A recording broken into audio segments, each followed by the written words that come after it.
Ladies and gentlemen, boys and girls, welcome back to another episode of Hollywood After Dark. Today, of course, is Friday, October 14th, 2022. Halloween Ends arrives in theaters and on Peacock, and my God, this movie is a conversation starter that so many people out there seemingly hate without really getting what it's laying down. We're going to be talking about that.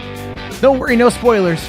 Maybe some Lord of the Rings, maybe some other news going on tonight. It is, of course, Hollywood After Dark. Oh yeah, by the way, Black Adam keeps dropping in box office predictions. Whoopsie daisy. HWAD, let's go.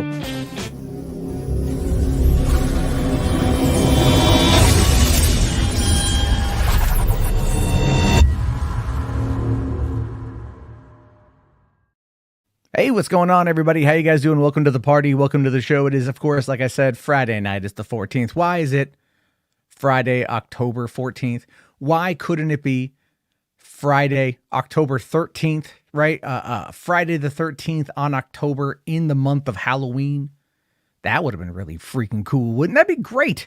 I would love that. I would love it if it was Friday the 13th. But no, of course, it's only the 14th. God.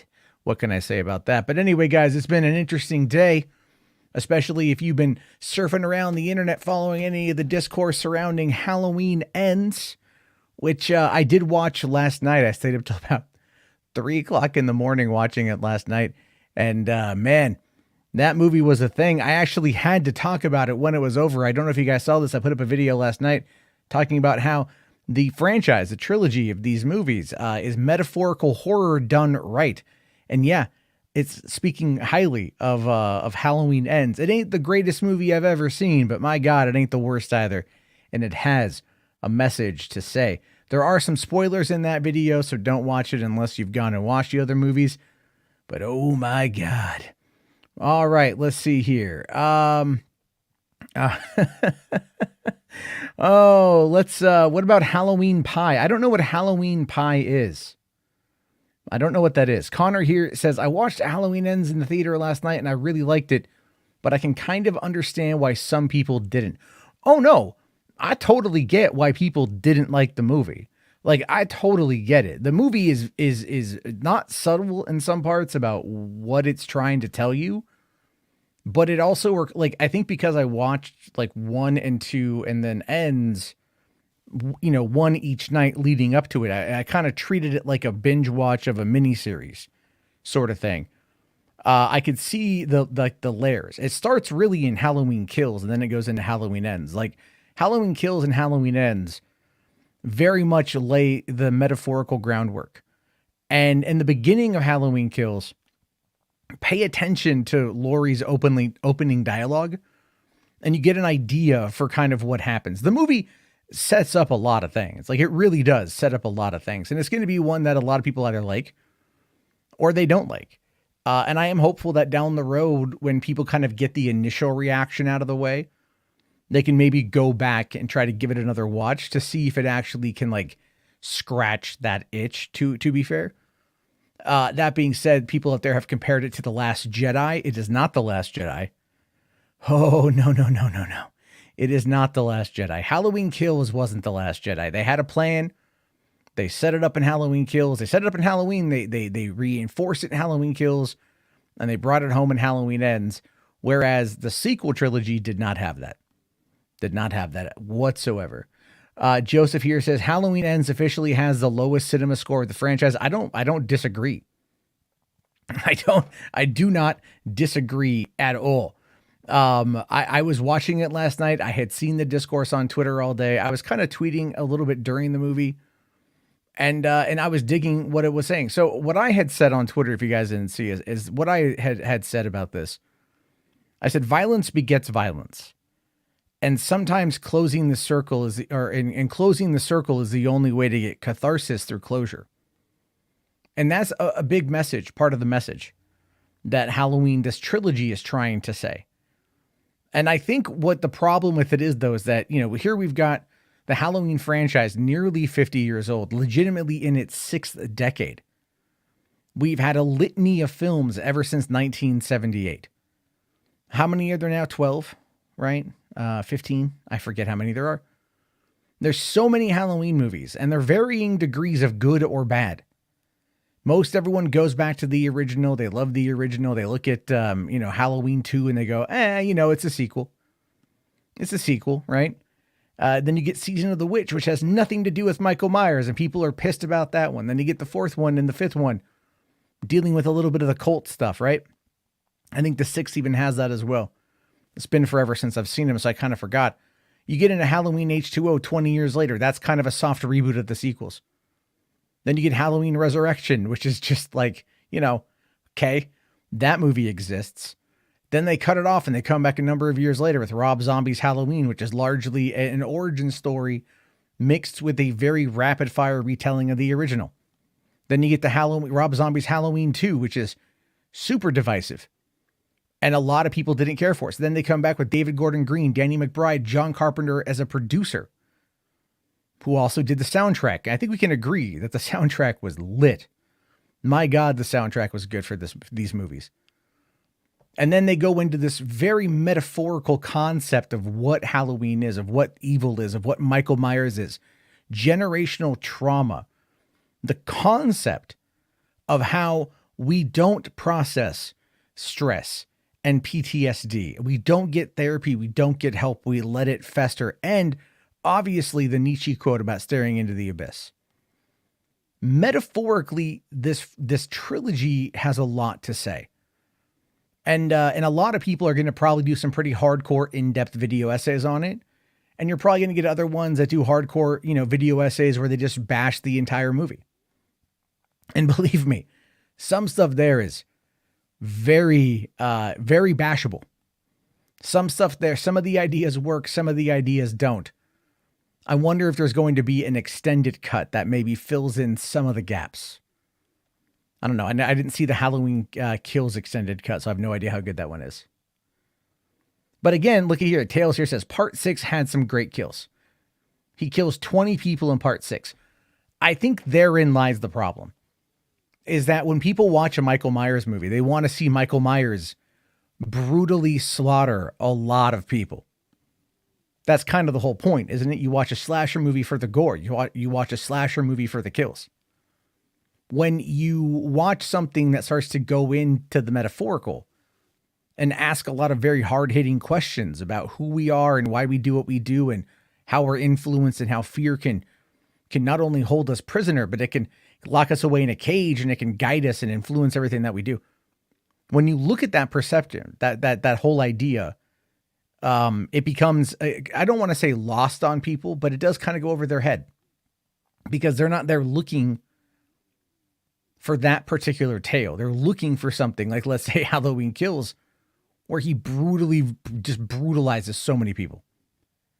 And Halloween, where he just brutalizes so many people. To the point of where in Halloween, I'm like, God damn, the people are so fucking stupid in this town. Holy shit.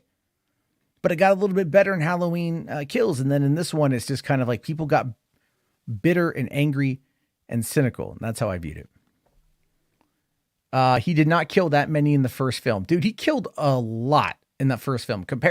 Not compared to Kills. Compared to Kills, he killed a lot less. So anyway. Hold on here. What do we got? Satish Kumar. Have you been crying to me on Twitter? Go ahead and support his foolish trash talking of The Rock. Matt didn't do anything to bring Henry back. He simply said Henry will not return because he's old. Yeah, and I said that. What's your goddamn point? I don't know. What's going on here?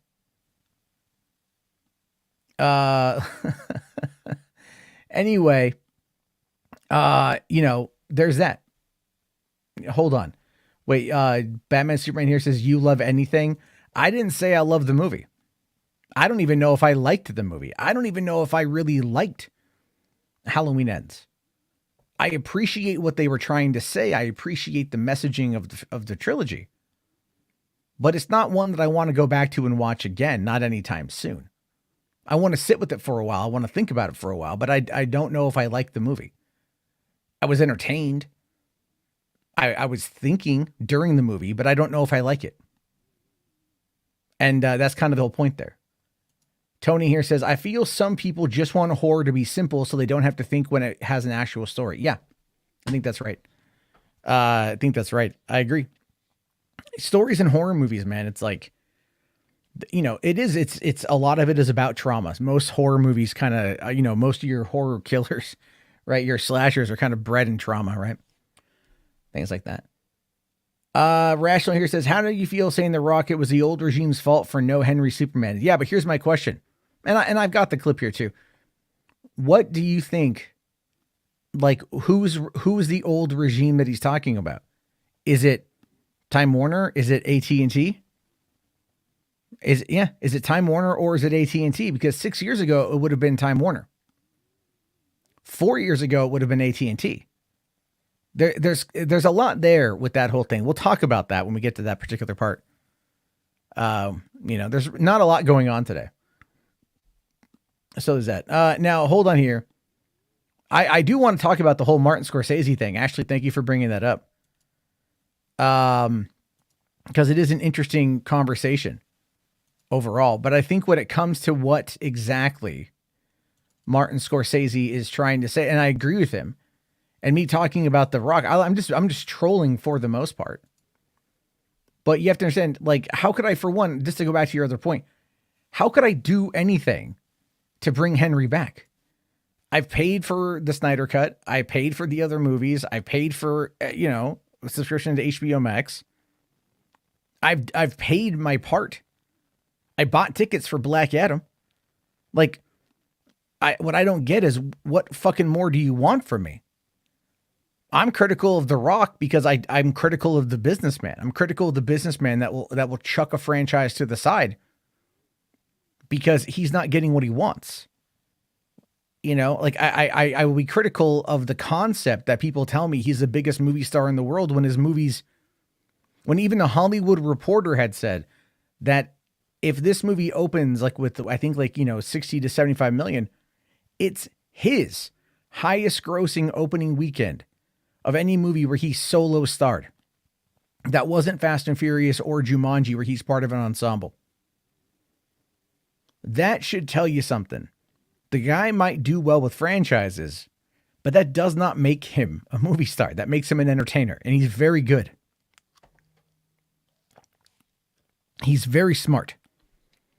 But I don't suck his dick like a lot of other people do. I don't bow at the altar of Dwayne Johnson because he's, charismatic and rich and famous. I don't do that. I've never done that. I look at the data as it's presented. I come up with, I use the evidence presented to provide an opinion. That's what I do. And it seems to me you have trouble comprehending that. And that's okay. That's okay. You may not watch all my streams, and that's all right. I'm not going to fault you for it. But understand that that's how I process data. All right. I don't do wishful thinking. It's not my job to sell you hope. It's my job to be as honest as I possibly can. But anyway, let's talk about this Martin Scorsese bit here. Martin Scorsese hates judging films by the box office. Says there's been a focus on numbers is kind of repulsive. The emphasis is on the opening weekend, how much it made in the US, how much it made in the entire world. I always find it really insulting. Now, here's the reason why he's right, and also kind of why he's wrong. He's right because we do have a reliance on that, and that is unfortunate. We'll be talking about the Black Adam opening numbers, but there's a reason why I'm bringing it up. And there's a reason why I want to talk about it from that perspective. And I do think that it has, again, a lot to do with the marketing of the movie and how now things are like, I think they're in a bad place, but I'll talk about that. A film's value is not about how it does in the box office. Box office junkies, those who really ride on those numbers are no better than fucking fantasy football assholes. And you know the type I'm talking about too, right? You know those kind of guys. It's just literally fantasy football for fucking movie nerds is what dick riding the box office numbers is like. We talk about it all the time. I've talked about it too. You bring it up and you're like, it's estimated to pull in $89,100 billion this weekend. And everyone's like, yeah, right. But like, if it does 89,000 or $88,900 billion, if it's like just one iota less than that preconceived number, then you're going to hear someone like Anthony Belcher go, it's a flop. And if Anthony's here, he knows he would say it too. People are going to calling it bombed, right? If Black Adam fails to hit, you're going to have like Bomb Adam or something like that. What's going to come up in the headlines? Because the enthusiast media, right? The Hollywood press, the industry trades at this point, and I want to do an entire thing about this. At this point, they're flat out fucking lying to you, right? They're flat out trying to control the narrative in a way that is so fucking terrible. They're god awful. They're disgusting. I don't even really want to like talk much about them anymore because of how bad they are, right? Studios and marketing agencies get behind Rotten Tomatoes or Metacritic or Cinema Score. And they're like, here's what the audience is thinking. No, fuck you. That's a small percentage. Fuck you. That's a small percentage. It doesn't mean shit. It doesn't mean shit. Not at all. But people hold on to that. They cling on to that. You go and you find like, what was it? Ghostbusters 2016 on their DVD packaging. Certified fresh by Rotten Tomatoes. What? Who fucking cares? Who fucking cares what Rotten Tomatoes critics have to say? Why is it that there are over 6,600 registered Rotten Tomato critics, and yet usually when it comes to doing movie reviews for newer movies, at most you get like 300? 300 people. Let's assume 300. Let's just say 500 people. Right? We'll give it a nice, way overhyped, rounded up answer on that one. But those people come on in and they leave their little blurbs and they give it an up or a down, right? A rotten or a fresh. And then that's it. Oftentimes they don't get a lot of click-through rates to their reviews because people just want to know the summary. Thumbs up, thumbs down. You give me a sentence blurb to let me know if you liked it or didn't like it, and that's it. And that ends up controlling a large part of the conversation. And I've been guilty of that too. I've used them as like fodder for commentary. It should have, a little asterisk at the bottom that says for entertainment purposes only. Right? Like for entertainment purposes only is what it should be used for. But a lot of people hold on to that. The same with Cinema Score, the same with Metacritic. Oh, well, the Rotten Tomatoes audience score says this. Yeah, but remember now it's been 3.5 years since the Rotten Tomato audience score is only going to register verified tickets bought through Fandango. I never buy through Fandango. Maybe every once in a while. But I usually go through Cinemark or Regal's direct website. Because that's what's close to me. I don't buy through those outlets. So I don't see the need for it, But I won't be able to leave a review that's considered verified because even though I legitimately bought a ticket, I'm not going through their rating system. But we tend to forget that. We tend to look past that now. There was a big outcry 3.5 years ago, but that's largely gone now. Mladen here says, some of the best movies are ones that didn't do great in the box office. The Thing, Blade Runner, Dread, John Carter. Exactly. Exactly. The Thing opened up alongside Blade Runner, actually. Blade Runner was, I think, number 2 at the box office that weekend when it opened up. E.T. was number 1. The Thing was number 10. And arguably, Blade Runner and The Thing have gone on to have very, very, very illustrious careers. I'd argue now that The Thing is more popular than Blade Runner. Now, granted, Blade Runner has had, sequels and spin-off shows and now another spin-off show. But The Thing is one that people out there really love. And they talk about it a lot. Yeah. Tales from the Hood here says 1982 was a crazy ass year. Fuck yeah, it was, dude. No, Blade Runner 2049 did not do as good as it could have. It did flop. And yeah, you're right. It was an absolute masterpiece. I love Blade Runner 2049. Some movies, and that movie had great Rotten Tomato scores and great audience scores, still did not connect with the general audience. That's why that stuff is for entertainment purposes only. Only. And it's like, would I love to see another Dread? Fuck yes. I talk about Dread all the goddamn time. Didn't 1982 spawn a Jarbo? Yes, I was born in March of 1982. So technically, I was conceived in 81, but yeah, I was born in 82. Weird to think it was 40 years ago. I'm getting old, ladies and gentlemen. I'm getting old. Yeah, let's see. Religus here says Blade Runner, The Thing, Wrath of Khan, Secret of Nim, Dark Crystal. Don't forget about E.T., man. A bunch of movies dropped in 1982. Batman Superman here says 2049 came at the same time Thor Ragnarok did. Yeah, and that was also the same time Justice League did.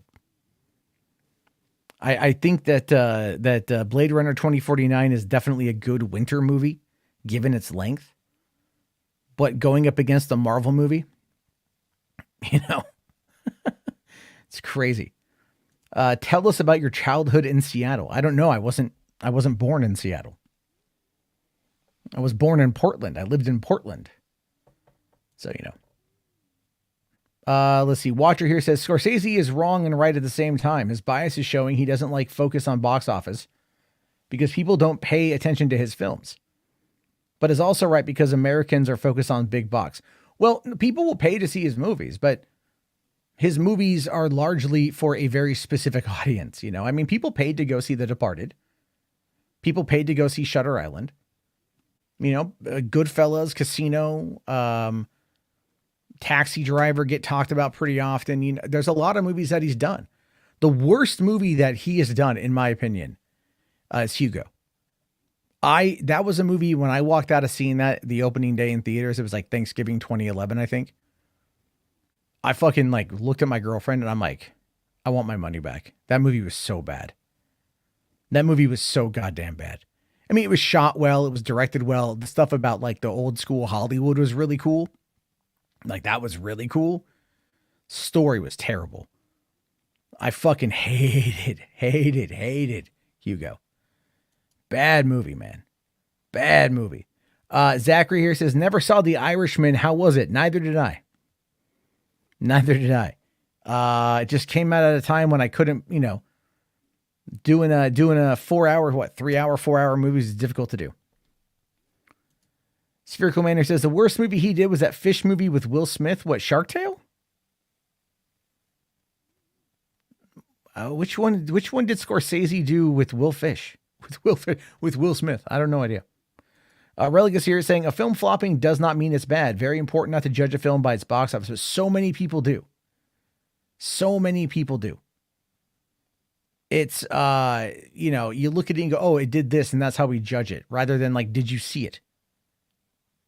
So, Joseph here says, Man of Steel did over $668 million at the box office. Iron Man 3 made $1 billion. Both came out in 2013, but which movies are the most comic book fans clamoring for? Man of Steel 2 or Iron Man 4? Definitely not Iron Man 4. See, that's where you're wrong, Joseph. Iron Man 4 would gross over $1 billion. Iron Man 4, if done well, at this point, would gross $1.5 to $2 billion. Man of Steel 2, maybe 750. And that's a high number. What you're talking about here, yeah, both movies came out in 2013. Man of Steel was the first fucking Superman movie we had since 2006. So 7 years. Whereas Iron Man 3 was following the Avengers from a year prior. What you're talking about is how these things kind of, how they build up. How they build up and everything. I'm telling you guys this right now. More people would rather go see Iron Man 4 over Man of Steel 2.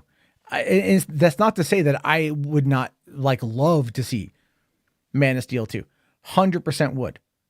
All right. But Man of Steel is one that very much just has problems. I'm sorry. Iron Man 3 has problems, but Iron Man 3 still told a complete story and it still ended an arc. Man of Steel led into BVS, which led into Justice League or the Snyder Cut, kind of ending that arc for Superman. But then the powers that be at Warner's have not been able to make everything work. So there's that. Ralph's Double Tits here says no Iron Man 4 with fan favorite Riri. I don't think a lot of people like Riri Williams, if I'm being honest with you. I think I think she's gonna be a bit of a tough sell to some audience members, mostly because her book I don't think ever did very well. Now, granted, I did ask Dane from Actual Fandom to be here, and he would probably correct me on that because he follows that stuff. I don't, not as much as I maybe should have, and everything else. So there's that. But look, I'll tell you, man, like I am very much excited for whatever comes out of everything with Black Adam. And if we get another fucking Iron Man movie, I'm happy with that too. Batman Superman here says, I can't wait for Geeks and Gamers and Nerdrotic to trash Riri. I mean, look, man, here's the thing with that.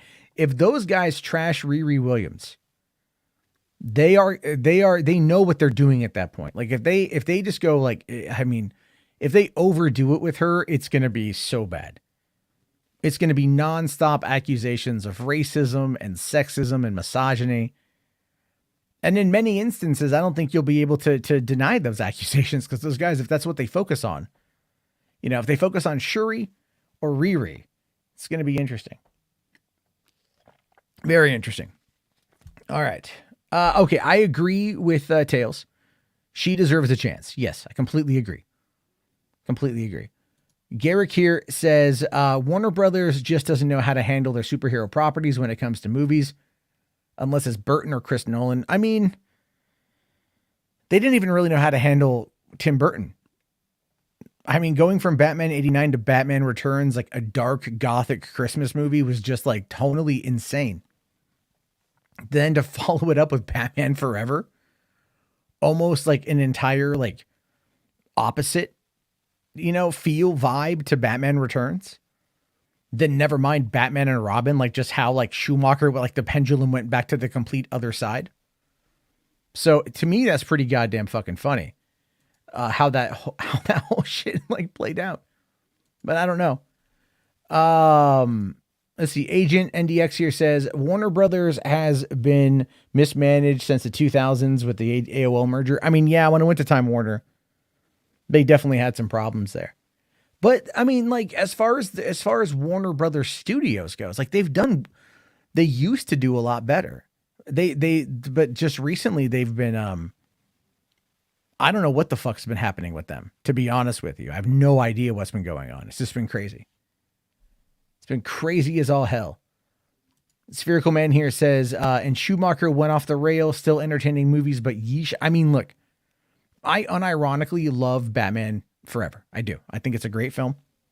Batman and Robin is not, but it was fun. Rational here asks, did you see the Reddit theory that Wakanda Forever takes place during the blip and that's why T'Challa is gone? And when Black Panther 3 happens, they'll recast and say that the TVA changed his appearance. I mean, to be fair, that would actually be interesting if that was the case. If that was the case, that would be so fascinating. And I'll be honest with you, I don't think it's real, but I wouldn't be against it. I really wouldn't be against it because it does seem to make, like, if you approach it from like a logical, rational perspective, like, okay, we need to recast T'Challa because T'Challa is a character that, is important to the MCU. It's important to the mythos of Wakanda. It's important to all of these arcs. And we don't want to get rid of that. We need to find a way to have it be cathartic for the audience, to let the audience heal and have closure. And then later on are able to go and bring in somebody new.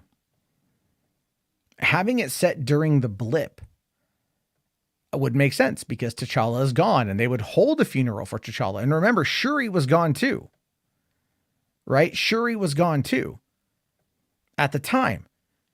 And so that was the thing. Remember, there's a line in the Black Panther Wakanda Forever trailer where Angela Bassett goes like, I am the leader of the most powerful country in the world or whatever. Like, and all my family is gone.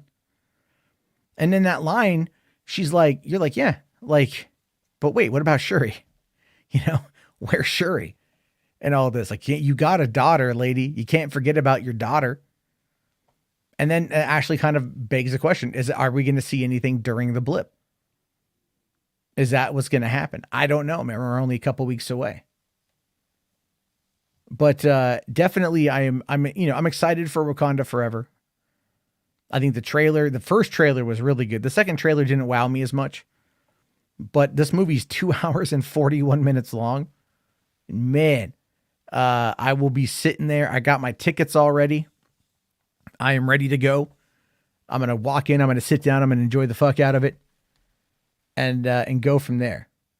So joining me real quick is we have Chris, the Bipolar Dre. What's up, dude? What is up? Not too much, man. Just kind of hanging out on this Friday night. Not much else going on. Yeah, it sucks too, man, because I got all this other shit going on. And then my roommate's like, yo, listen, Chris, you can't come home for about a week. And I'm like, why? And he's like, well, I'm sick. And I'm like, what kind of sick? He's like, that kind of sick. And I'm like, Maverick, I hugged you goodbye yesterday. I hugged you. Do I need to go get tested? And I'll be damned if I ain't sick as fuck. So that can happen, man. My kids go to school. It's just like, it's crazy. I hope it ain't COVID. I don't know if my 48-year-old body can survive it, but I think it is. I think it is because he's got COVID, so it's probably my COVID. But man, I like last night was so fun. I didn't mean to be so aggressive with you guys. I was getting so aggressive in the DMs with Maddie, like, go watch this goddamn movie now. yeah. He was on my, like, I was, what happened with last night was I was going to watch Halloween. Well, I was going to do Lord of the Rings and then I was going to do Halloween. And then I go to my room and I sit down and I pull up my headset and my headset's dead. I'm like, fuck. All right. Cause I'm like, I'm not going to watch Lord of the Rings on like a small computer screen. I want to watch this on my big screen, you know? And so I'm like, I got to charge my headset. So I just like, all right, it takes a little bit of time to charge. And cause you can't use it while it's charging, you know? Thank you, Bose. Oh, you have Bose. You bougie. Yeah, I bought. I splurged for the quiet comfort, which are really nice, really nice. And yes, because when I play games or watch movies, and I have my, I'm like, I want it to sound good. And so I turn on the Xbox and I'm playing the Division 2 just on like really low volume, to not disturb anybody. And then like I get caught up playing that for like an hour and a half, and I'm like, fuck. And then you're DMing me like, "Oh, it's a crazy movie, dude." Well, I thought for sure you were gonna jump right into it because you were talking about I was trying. Yeah. I was because I thought I got Xfinity through because I have I thought I have Xfinity, so I thought I got access to Peacock, and I do actually. I get like the free version of it, not the premium version. And I'm like, I get it, right? And then I was like, well, I'll wait a little bit. Because I was like, maybe do I want to spend the $10 or whatever? And then I got it. I got it later on, and I was like, because it was the longest one actually of the three. Yeah, and as I'm watching it, I'm going, man, I really want it. Man, this movie's gonna divide some motherfuckers. I want to see what Matty has to say about this, man, because he just watched Halloween Kills, and we've all been kind of in the Halloween theme. No, I mean, as far as like we were kind of talking about before you got here, but like we can go into some spoiler stuff down at the end of the show. We'll get through it, and then we can move back around. We'll have a conversation about it when we get to that, because like I know people here probably want to talk about it because it is again a movie that a lot of people have a lot of opinions on, and if anyone out there hasn't seen it, I don't want you to get spoiled. Although to be fair, I don't think you could really spoil much. And here's actually the reality of it is, and maybe you'll agree with me before we go further. I almost feel like this is one of those movies where you should spoil it. If you're apprehensive about where it's going to go and you're expecting something like Halloween Kills, because it's not Halloween Kills. If you're going to get to see one movie this weekend and you got to literally figure out where you want to spend that 2 hours or that money, then yeah, maybe people should give you a couple warnings ahead of time. You know what I mean? Yeah, I would say that if if you're a horror movie fan, you may want to go see Smile. You may want to go see Smile. Although, additionally, some of the kills in Halloween Ends were fucking brutal. So, they were so good. There's some good kills in that movie. That one I didn't see coming at all. You know what I'm talking about? I think I know the one you're talking about. I remember messaging Brodan going just like this. I just go, voice message, fuck, and he knew exactly what I was talking about. And the funny thing about that too is, again, because we'll talk spoilers at that point, but it's like, the kills are pretty brutal. That last kill is fucking, my jaw hit the floor. Again, not saying crap. You know what I'm talking about though. No, I loved it. I loved it. As soon as you sent me the link, I listened to your review. I was like, Yeah. oh Oh yeah. shit, he put that out late. That's I cool, dude, I man. was I'm so listening to tired. I was so fucking tired. I'm like, but I have to get this out of my head. Like I have to sit down and talk about this because otherwise it's just gonna like keep me awake. Like that's how the movie impacted me. Like it's gonna keep me awake if I don't put this in, if I don't get it out. And I remember, I'm like, that beginning though, man. Holy shit, they went Yeah. there, bro. I So just just remember just thinking, wow, they went there. That's crazy. so just saying, guys, this is the video I put out last night. It's got some spoilers in it. I think that the trilogy was metaphorical horror done right. And it's one that I do like quite a bit. Ralph's Double Tits here says, just watch Clerks 3. It was good. Yes. Yes, it was very good. I love Clerks 3. That's the one I'm waiting for. Like I literally watch every one of his movies, and those when I was young in the mid '90s, when I was in my early 20s, those were the ones I was like, I gotta see it. I gotta see it. I gotta see it. I remember Mallrats being such a letdown, and then going back and watching it now. It's not. It's a great fucking movie. I saw Mallrats in 97 because it came out in 96. So I saw it like when it hit home video. So I saw Clerks, then I went to the video store and they had Mallrats there. And I see Jay and Silent Bob on the cover and I'm like, holy shit. So I watched it and I've always loved Mallrats. I think it's, I think it's got just so many great one-liners, like that kid is back on the escalator. Not a People year. just weren't ready for that kind of humor yet. Yeah. Remember, that was indie humor on the big screen. Like it really was. Yeah. People weren't ready for that. He was coming right off of the success of Clerks. Yeah. Real quick though, Jamie Wonder, he says, are you still shilling for Rings of Power? Still waiting to see a long form video from you or any other shill out there to point out what's good about the shit show? Yeah, the show's fucking amazing. I talked my kid brother into watching it last night.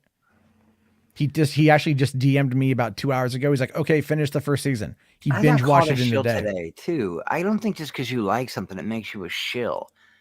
You know what I mean? If you're sitting there trying to convince people using your platform that they should go out and they should consume this product and they should like it, or else that shilling. If you like, someone called me a shill today because I like She-Hulk. On our She-Hulk was great. I love the finale was fucking hysterical. Yeah, I'm like, dude, that's brilliant. And I'm not gonna like talk down to people like you just don't understand what they were going for. But I got some guy over on Max's channel tried calling me like he's all like Hollywood After Dark's brother, Geeks and Gamers. He probably also hates Brie Larson like he does. And I just said I'm like, you're a fucking idiot. Like you're a fucking idiot. Like the fuck is wrong with you? Fucking idiots over. He does. He gets some fucking idiots. Well, I get some idiots over here too, like that Jamie guy. Like if you're gonna, Jamie. I've been talking about Rings of Power since I saw it. Like it's been over a month now. I've been we talk about it on the show. I've been very supportive of the show. I very much like it. Again, this is the thing, man. This is the thing. Like just to kind of touch upon Halloween Ends. Like you got the messaging they were laying down, right? Yeah, I knew exactly what they were going for. All right. So and I understood it. Yeah, there was subtext there. You picked up on the subtext, right? I mean, it wasn't even like super layered at times. It was very subtle. Very, and yeah, there was the subtlety even in some cases was kind of, thin. But there was subtlety there, and that's why it worked, I think, in many ways. There is subtlety in the Rings of Power. It's understanding like each character's motivations in their circumstances and what it's going to be building towards. And people are like, why is Galadriel bossy? Because she's a 6,000-year-old fucking elf who's also a commander or a general commander in the army of elves who spent 800 years tracking down Sauron. This is what the fuck she's been doing. Did you not pay attention?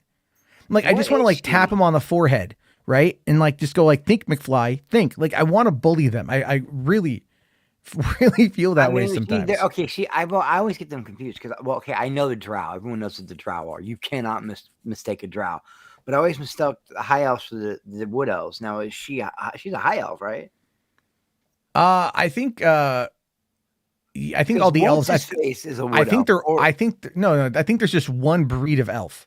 Oh, they don't have the I don't think they've got multiple breeds like in Skyrim or something, right? I think it's just like, I think it's just the one breed of elf, which sounds extremely problematic from a diversity standpoint. Yeah, because I want her and Agent Smith to hook up.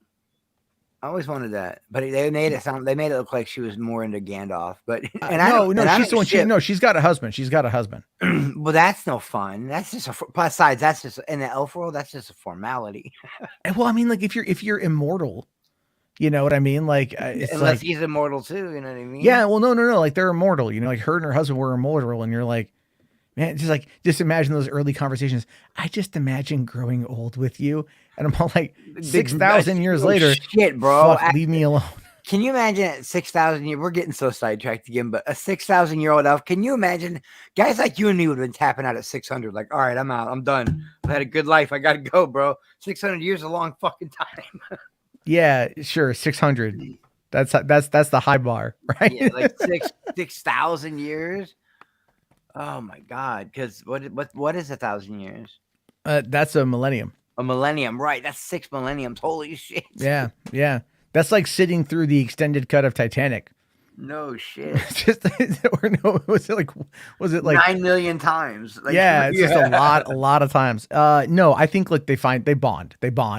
It's all, you know, if you look at like Lord of the Rings is about friendship and it's about love. It's about helping. It's about different groups and races and species of people coming together to thwart a common enemy, to thwart evil, to push it back, to regain the light.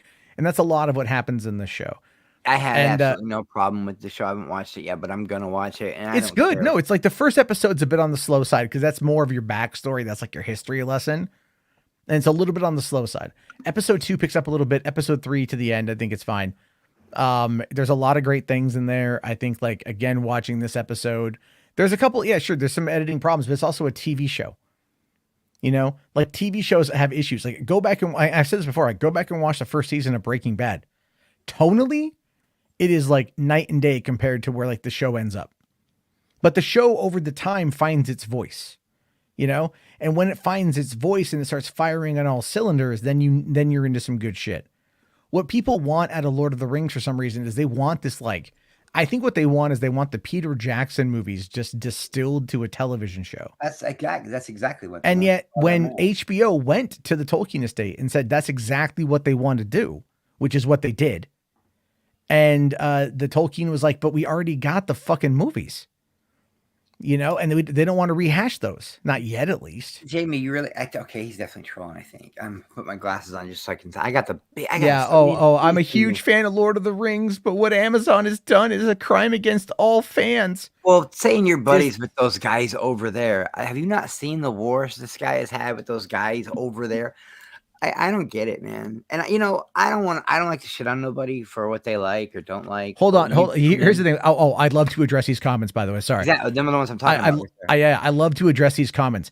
You know what? Here's the thing, Jamie. I really feel you should go and watch this video about the metaphorical aspects of Halloween. And the reason why I say that, and Chris will back me up here.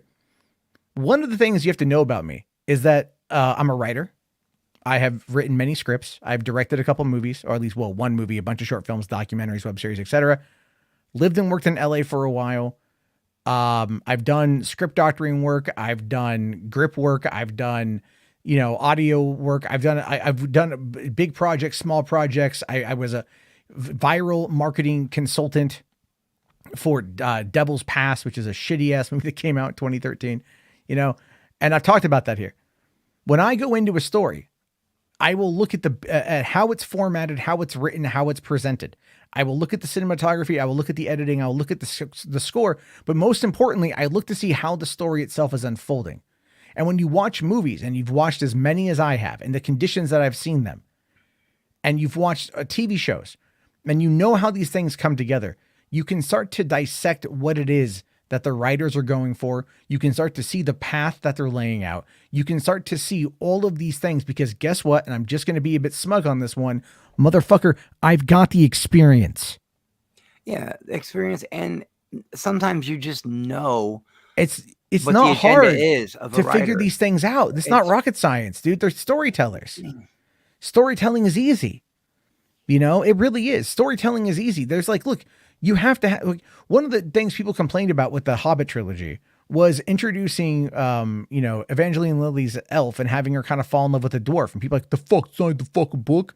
but it's a love triangle. It's a love story. It's a forbidden love story. Mad about a black elf, man. I mean, oh, Black Dwarf too. They're fucking super mad about that shit. All I'm saying is, they make a lot of clicks off getting mad about it. A lot of the same. But they also don't have. But everything they complain about is surface level. It's superficial. It's so superficial. I've listened to like Mahler, and he goes off on this little like Doctor Strange is like, why do they go to the multiverse and then the lights are reversed? Red is green and green is red. I don't understand that. It's so dumb. And I'm like, oh, because you mean they're trying to convey the idea, the concept of the multiverse to a general normie audience that's not going to fundamentally understand that, but they understand that red means stop and green means go. And so if you reverse it, it's going to have the same desired effect to convey that particular element of the story to them. Gee, fucking ain't that goddamn complicated. Stop overthinking this shit. Be elitist and listen, we're on YouTube all the time, and we pretty much consume this kind of shit at all times. Normies like my parents who watched every Marvel movie there is.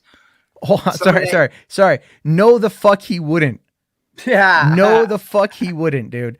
In no fucking world would Mahler, Jeremy from Geeks and Gamers, Nerderotic, Doomcock, Critical Drinker would be an interesting conversation. In no conceivable known universe would they ever be able to destroy me on the concept of what a movie is or what a show is or how things are made? Because none of them, fucking none of them, have lived and breathed in that world. Not one of them. They sit in their fucking little computer room with their wall full of fucking toys, clearly having all jacked off to fucking Gina Carano's Cara Dune without ever once stepping foot on a goddamn film set, ever once taking pen to paper and writing a script, probably let alone even reading a script. How they used to bash Gina Carano until they found out. Exactly.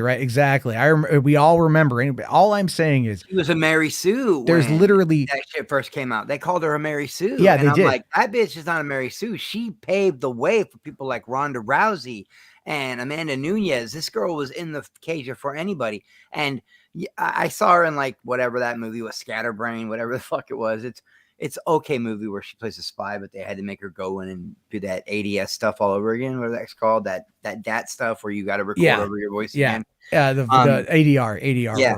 So she had some experience, but when they first saw it, I mean, I remember that these guys, they couldn't find anything to hate about the first episode of The Mandalorian. So they literally tried to say it was woke and SJW and all that shit because the female version of those things they were riding ate the other version.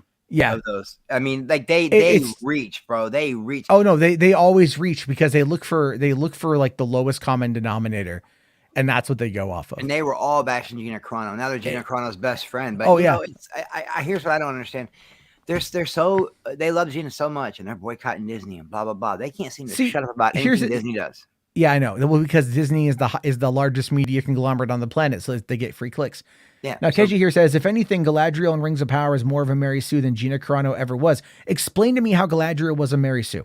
Is it because she explain to me in the first episode that troll by herself? Oh, because she fought a troll. I mean, God forbid she fought a troll. Legolas was able to defy the laws of physics and take down elephant's trunk that was the size of the Chrysler building. But right. Do that. Never mind. He ran up the different as the blocks were falling.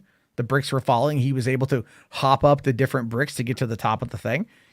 I mean, like, it's not like elves have like supernatural abilities or super abilities when it comes to their eyesight, their hearing, their different senses and their fighting ability. I mean, like, God forbid, we've never seen this play out before. That's what I'm talking. It's like, well, it took me a while to notice. Fucking shit. At first I thought, okay, they're just grifting. They're just doing this. They're just doing that. But it took me a while. Like, that whole group.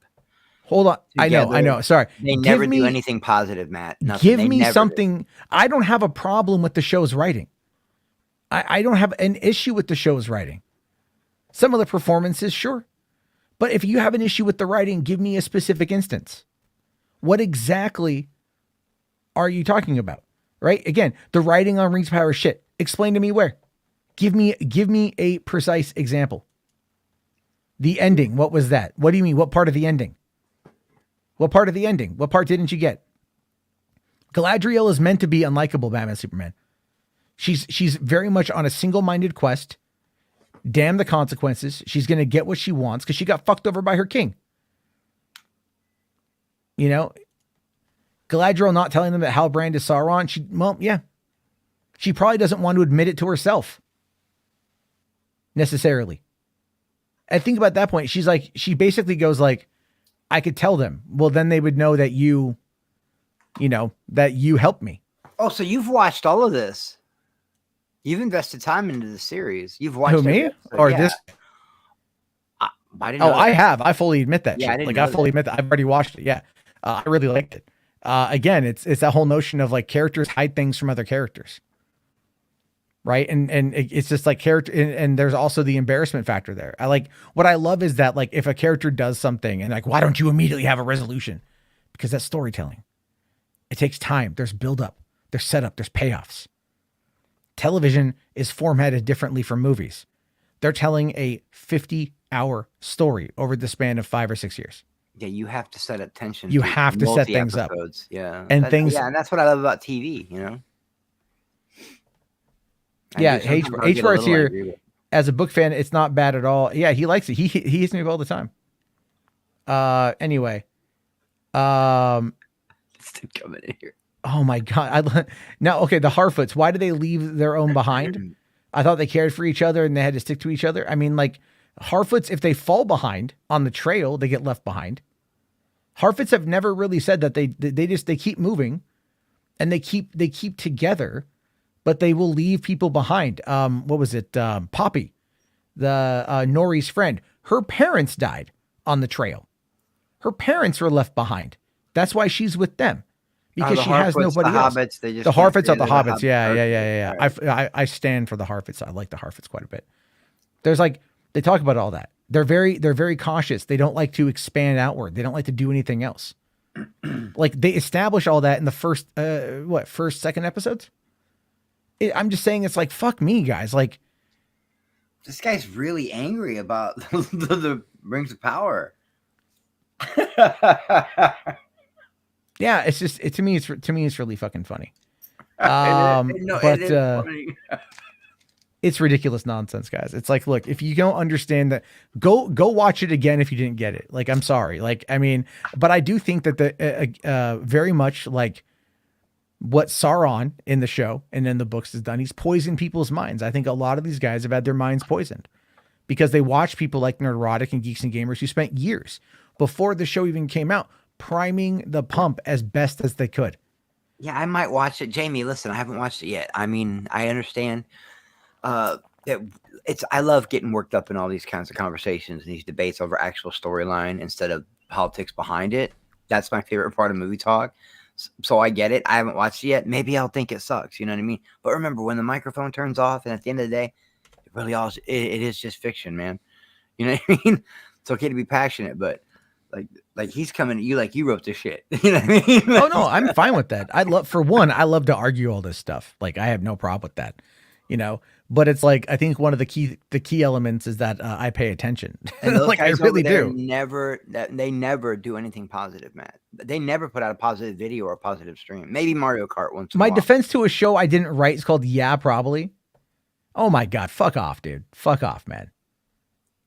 Like, I can't answer. I'm not in the writer's room. I can only give my take on it from what I think they're trying to do, but I can look to see what the idea is, what the themes, what the setup is, and how it's going to pay out later on. If you're upset about Galadriel not telling Celebrimbor and Elrond about Sauron, then you don't understand how that's going to come out to play later on when they're going to find out and they're not going to trust her at a crucial pivotal moment in the series. Do you know what's impressive? You were able to say Celebrimbor, but you couldn't say pivotal. I know, pivotal. I know. I could say Celebrimbor, but it's like, it's the P versus the K. It is what it is. But it's like, there's elements of this where TV shows have to play out like that. They will set it up and then they'll knock it down later on. And there's always going to be distrust. There's always going to be drama. There's always going to be things that will be brought back up at a crucial moment in time, because that is just how shows are done. It's like when you're watching a movie and at the beginning, the first few minutes of the movie or something, there's a reference to some far off building that, or like some abandoned place. And then at the end of the movie, that's where the climax takes place, because they're They're foreshadowing it. Yeah, That's a just lot of what foreshadowing. all this shit is foreshadowing. The first season is setting things up so they can start to fall later on. I don't get it. I don't get it. I don't. I'm sorry. I don't get it. I think it's lazy. I think the criticisms are lazy because they're not founded in the concept of understanding either in this case, the source material is the appendices. So there's no clear story. They have a lot of room to kind of play with it. They have a lot of room to build things up, and they're establishing the world building during this season using things that we know from the books and from the other movies as a grounding point to build the stories around them. And then from there, we can start moving our way through. Do you know why the Tolkien estate chose Amazon over Netflix and HBO? And Netflix, who, by the way, offered $50 million more than really? Netflix will offer $250 million for the rights. And they wanted to tackle it like the Marvel Cinematic Universe. They wanted to go through and have the whole thing, the Marvel Cinematic Universe, and have like a Gandalf show and a Galadriel show and the Hobbits and things like that, right? And that freaked out the Tolkien estate. Amazon came in, says, we'll give you a seat at the table and we'll keep you in the know and we'll give you, and you can have input. And that's why they chose them, is because they have input, which means that despite all of the bullshit that the fucking fandom menace and those absolute cucked knuckle draggers say, is that the Tolkien estate has input into this. They have a say in what goes on. They are fully aware of what's going on because that is something that they negotiated at the beginning. You know, Maddie, they're over there like CSI and the shit out of like ratings. And I'm like, okay, maybe they, where I'm from, that's called marketing. You hide your bad and you show you're good. You know, I mean, that's totally. You are a fake fan, dude. I've never said I enjoy Lord of the Rings. I have not read the books. I don't care. I like the story. I like the overall story. I'm looking at this from a television show perspective, my guy.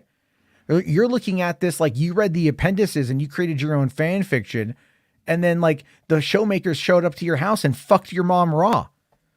Like you walk in and JD Payne and the other guy are just done fucking turning your mother into a goddamn rotisserie chicken and making a map of Hawaii on her face.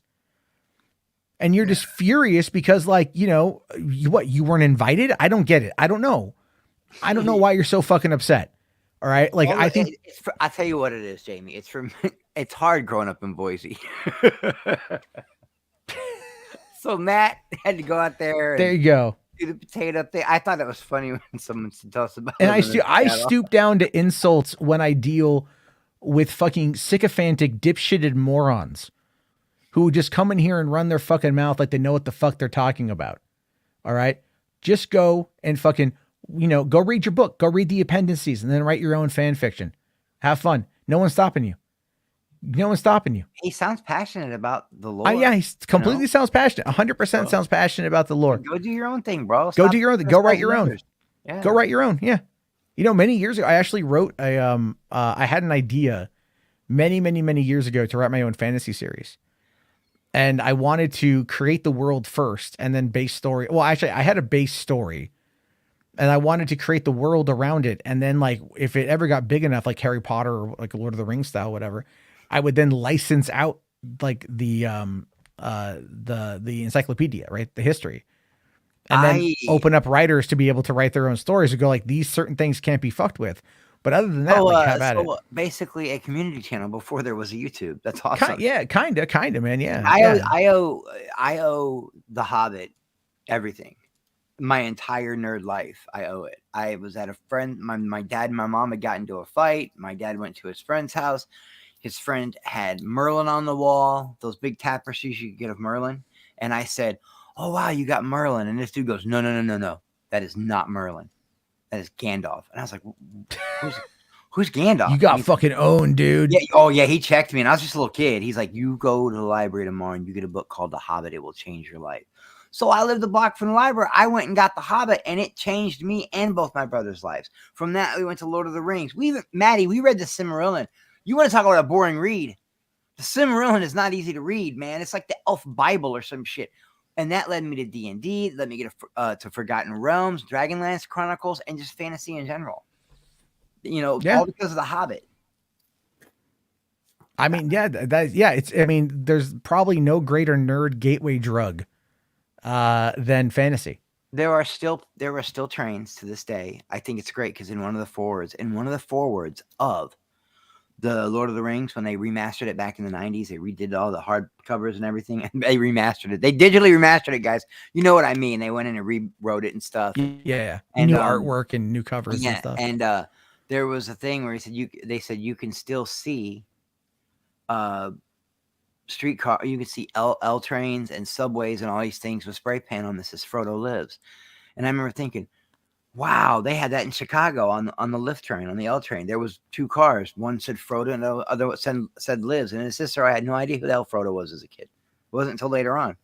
Those books have changed a lot of people's trajectory. Yeah, see, I didn't know about Frodo. I knew about Bilbo. And that was because I'd watched the animated movie a lot as a kid. I watched The Hobbit. I had trouble getting into Fellowship and Return of the King. I need to watch. I think I have those on DVD somewhere. I'm pretty sure I bought them years ago. On VHS, probably not. But DVD. Those are always those are cool, the Basque ones. But that's how a lot of kids my age saw it. Did you ever hear that the Beatles tried to get the rights to Lord of the Rings? What? For what? They were going to make it. They were going to make it, and the Beatles were going to be we're going to be Frodo and Samwise and Merry and Pippin. Oh. They wanted to do it. The Beatles at the height of their popularity, they wanted to get the rights to Lord of the Rings and then do a Lord of the Rings movie. I don't know, man. I don't know. It would have been a trippy fucking musical. I'll tell you that. It would have, because they had. They, at the height of their success, they were on all different kinds of psychotropics and drugs, and they were out there bad, man. Their noses were wide open, but they were still the Beatles, man. I love the Beatles. I thought you said their noses were white, open, like they just done a shitload of coke. They're wide open, like when you see, how when a motherfucker's flaring through his nostrils, because you've seen a hot motherfucker super drunk or super high, and they're flaring through their nostrils, their nose is wide open. That's just the Midwest thing. Their nose is wide open from doing acid and weed and drinking, and you're not really, if you do that for a long period of time, well, you start to think differently. That's why going on a bender is so dangerous. They blame a lot of sophomore jinx in rock albums and pop albums on the success of the first one, which was able to get you all those drugs and all that alcohol, and that's why you get the sophomore jinx. They blame that on that. Wow. About they're having their noses wide open. Well, you know what Rick James says. Cocaine's a hell of a drug. I'm Rick James, bitch. I'm Rick James, bitch. What does 5 Finger say to the face? Slap. Dude, those are some of the funniest. To this day, I still laugh at the Chappelle one where he's talking about Tupac's not dead because he's at the club and the Tupac record is saying all the stuff. Yeah, well, that was, considering Machiavelli came out right after Tupac died, and people are like, wait, Machiavelli faked his own death. A buddy of mine one time told me he was in the Navy and he went to Hawaii on his first pack, and he gets back and he's all like, dude, you won't believe what I saw in Hawaii. And I'm like, what? And he goes, I went to this club and I saw Coolio and Tupac hanging out in a fucking in a back table. And I'm all like, this is, by the way, it's 2002, 2003, somewhere in there. And I'm like, I'm sorry, what? Yeah, I saw Tupac. I'm like, he's like, Tupac's alive, man. I'm all, dude, it's been 7 years. He's like, yeah, Tupac's, man, I saw him, he's alive. And I'm all like, I don't know, man. He's like, think about it, man. He had all those albums, that came out after his death, which is true. There's so many Tupac albums that came out. And some of them, if you really listen to them, it sounds fucked with, man. It sounds like they slowed it down to sound like Tupac, but it's not him rapping. Yeah. I don't know. I got to go back and look. I haven't caught up with Tupac in a long time, but we do got a special person coming on in. It's Mad Max is here. What's up, Max? Hey, Matt. Hey, Chris. How's it going? I love your background. Just so you know. Oh yeah, I just did reactions to some of the people, some of the men. Yeah, I saw you trying to power through the Nerdrotic one. It wasn't. It was working. boring. It was a boring one. I didn't watch it. Well, because Nerdrotic is boring. But before we get into that, there was a couple super chats here. One from Rational for 5. Thanks, buddy. Says, if Embracer Group does their own show and it releases while Rings of Power is ongoing, will it confuse audiences and will Amazon allow it? Well, I don't think Amazon has any say over it because the Embracer Group bought the theatrical rights and the television rights to the Lord of the Rings books. So that would just be the Lord of the Rings books, maybe The Hobbit, whatever.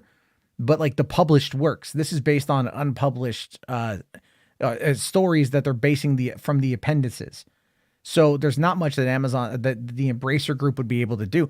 I do think, though, that the Embracer Group will probably look at the inevitable popularity of Rings of Power as it gets to maybe its 3rd season at the apex of its popularity, leading into The Last Alliance, leading into the War with Sauron, the War of the Rings, whatever it's called. And then they could go, we're going to be doing a Lord of the Rings show coming out after the ending of Rings of Power, and then just carry it on from there. I can see that happening. Either way, man, we're going to be getting a lot of Lord of the Rings for a long period of time. I think by the time they start production, they just bought it. It's going to be a few years away. You're going to get into like season 3 or 4 of Rings of Power before they even start. Well, that's what I was just saying. Yeah. It's not anytime soon. And then also, this is for 5. Thanks, buddy. It says Halloween Ends is still doing better than Overwatch 2 right now. Yeah, I'd rather watch Halloween Ends again than I really had fun with it, man. Like I did, but I didn't see it yet. I knew it was going to piss some people off. I was like, ooh, okay. I thought like there was the kills were good. The violence was good. The story was interesting. Probably one of the biggest things is people talk about Allison's character. And I'm like, you can explain that but I don't want to dive into it because people haven't seen it yet. Yeah. And I don't know. She was one of my favorite parts. She was good all the way through. Yeah, she was. You can see her transformation. Yeah, exactly. Her transformation. When you're so beaten down, your PTSD is so strong. You're just like, fuck it. Yeah, basically. I love that. Basically. I love that. Can I ask you guys a question about She-Hulk? Yeah. Do you think, because my favorite part of the series was the humor. I think it lacked some other things, action. The story was a little bit all over the place, but I still enjoyed it a lot. Do you think men have a really hard time? I don't want to say blanket statements, laughing at humor from a woman's perspective. We have a hard time laughing at ourselves. Because I love the jokes just landed for me. I have no issue. That was the best part. It wasn't even satirical. It's literally like a Geeks and Gamers meetup, the Intelligentsia group in episode 9. Where they were talking. It's like literally things I've heard. She busted into a Friday Night Tights. No, what cracked me up though is when when Pug went in there and he's on like the earbud, and he's like, and she just goes, just blame it on nepotism. And he's like, yeah, nepotism, and they're like, yeah. But then like what was great though was the other guy was all like, he's like, I believe that like the right person should get the powers, and I'm like, oh fuck, you made the meritocracy argument. Oh my god. Oh my god! Because it's literally like stuff I've heard online. I've made those arguments before, but I mean, like, but when I say it, I legitimately am like referring to like jobs, not like powers and stuff. But yeah, it's like it's fucking. I was dude. The Intelligentsia meeting felt like it felt like a Friday Night Tights episode. Listen, man, it really did. Like the anti-feminist community from 2016. Yeah, and I like that they made fun of themselves. They didn't have a problem. Like when Nikki said, no, don't say female. They don't like being called that. Say this or say that. And then later on, Nikki's like, does that bitch ever use the door? Like she's showing the double standard. It's okay for a woman to say it, but it's not okay for a man to say it. Like they literally, the show was so self-aware, and everyone's like, they just had to do that because of the bad writing. This shit was filmed 18 months ago. I don't think they were thinking about all this backlash back then. I think they thought they had to hit. Well, I think MCU, Ben. It's not like they knew all that stuff. I think because the thing is like, look, the Rick and Morty people are very self-aware, and they are tapped in to like where the fan base is. They are tapped into where the market is. And here you got Jessica Gao, and she's like, all right, like, yeah, let's make fun of this. Like, I think the only complaint, I was reading an article last night, or a snippet of an article that said that Kevin Feige's only note about the Kevin bot was, why would a robot wear a hat? Right? And I'm like, dude, that was like one of my favorite gags from that scene was just like, when the robots wearing. He's when wearing nobody that. talks. Whoa, nobody sees Kevin. Nobody talks to Kevin. Yeah. Well, I'm gonna You go know, see because Kevin. everyone knows how like Kevin Feige in the Marvel universe is considered like godlike. You know what I mean? He's another Snyder. People really. He's so revered. They're like, you can't get near Kevin. And the fact that he had the sense of humor to make himself AI. Come on, man, that shit is funny. When Jen was talking about the X-Men, Kevin Feige, though, I wish it would have been the real Kevin. I wish it would have been. That. Well, I'd heard that there was a reference to Kevin Feige in the show, and I was like, oh wow, like okay, cool. Are we going to get a Kevin Feige like Matrix Reloaded architect type situation? Is he going to be sitting in a chair where Kevin Feige is a cyborg, like a Terminator type? That would have been funny too, but evil. but just having the AI effectively be the same villain from Wall-E was pretty goddamn funny. And the humor, Max, is what that's what brought me in. That was my favorite part of the show. And it's so subtle, like the argument when she's arguing with Daredevil on the rooftop, and she tells him, "Look, you just go down your little window, do your little swingy thing like you do, and I'll do my thing." And then she starts doing that sideways dance. It's so subtle. It's so funny when they start fighting, and all you hear Leapfrog say when he's driving away in the car is "ribbit, rip it." Yeah. That shit's funny to me, dude. I don't know why, but I love. Do you think they could do the wellness She-Hulk retreat, and Deadpool together? She-Hulk and someone. I think it would fit, but I think right now, like I don't know, there's been no mention of season 2. I mean, there's been some hints at it where like the official Marvel account said it's the season finale. I mean, the show ends on the show ends in a way where you're like, okay. But again, not with her character. With her character, it's like she's, figuring her life out. She's dating Matt Murdock, and she's just getting her shit together, and kind of like a woman having it all sort of thing. And then here comes Hulk with that weird, and with Sakaar, like RJ, because I jumped into him and Staggy. Oh, that's her nephew, huh? And I jumped in. No, it'd be her cousin, like second cousin. Yeah, and RJ was mad about his hairline. I'm like, why are you're mad? No, that did look stupid, but I understand.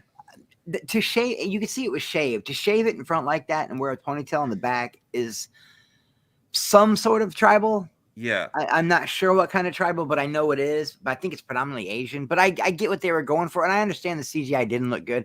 But I wasn't there for that. I was there for the humor. And it depends on how alpha you take yourself, Max. Your original question: do men take themselves too much?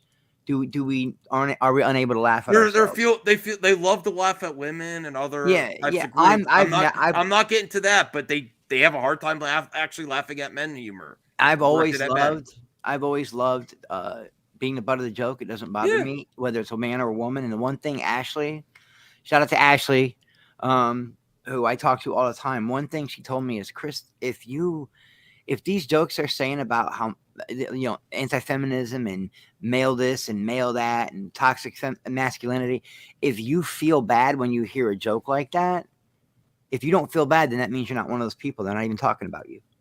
Mm-hmm. And I'm like, that's stuck, because I don't get mad when people make fun of men. We can be some misogynistic assholes.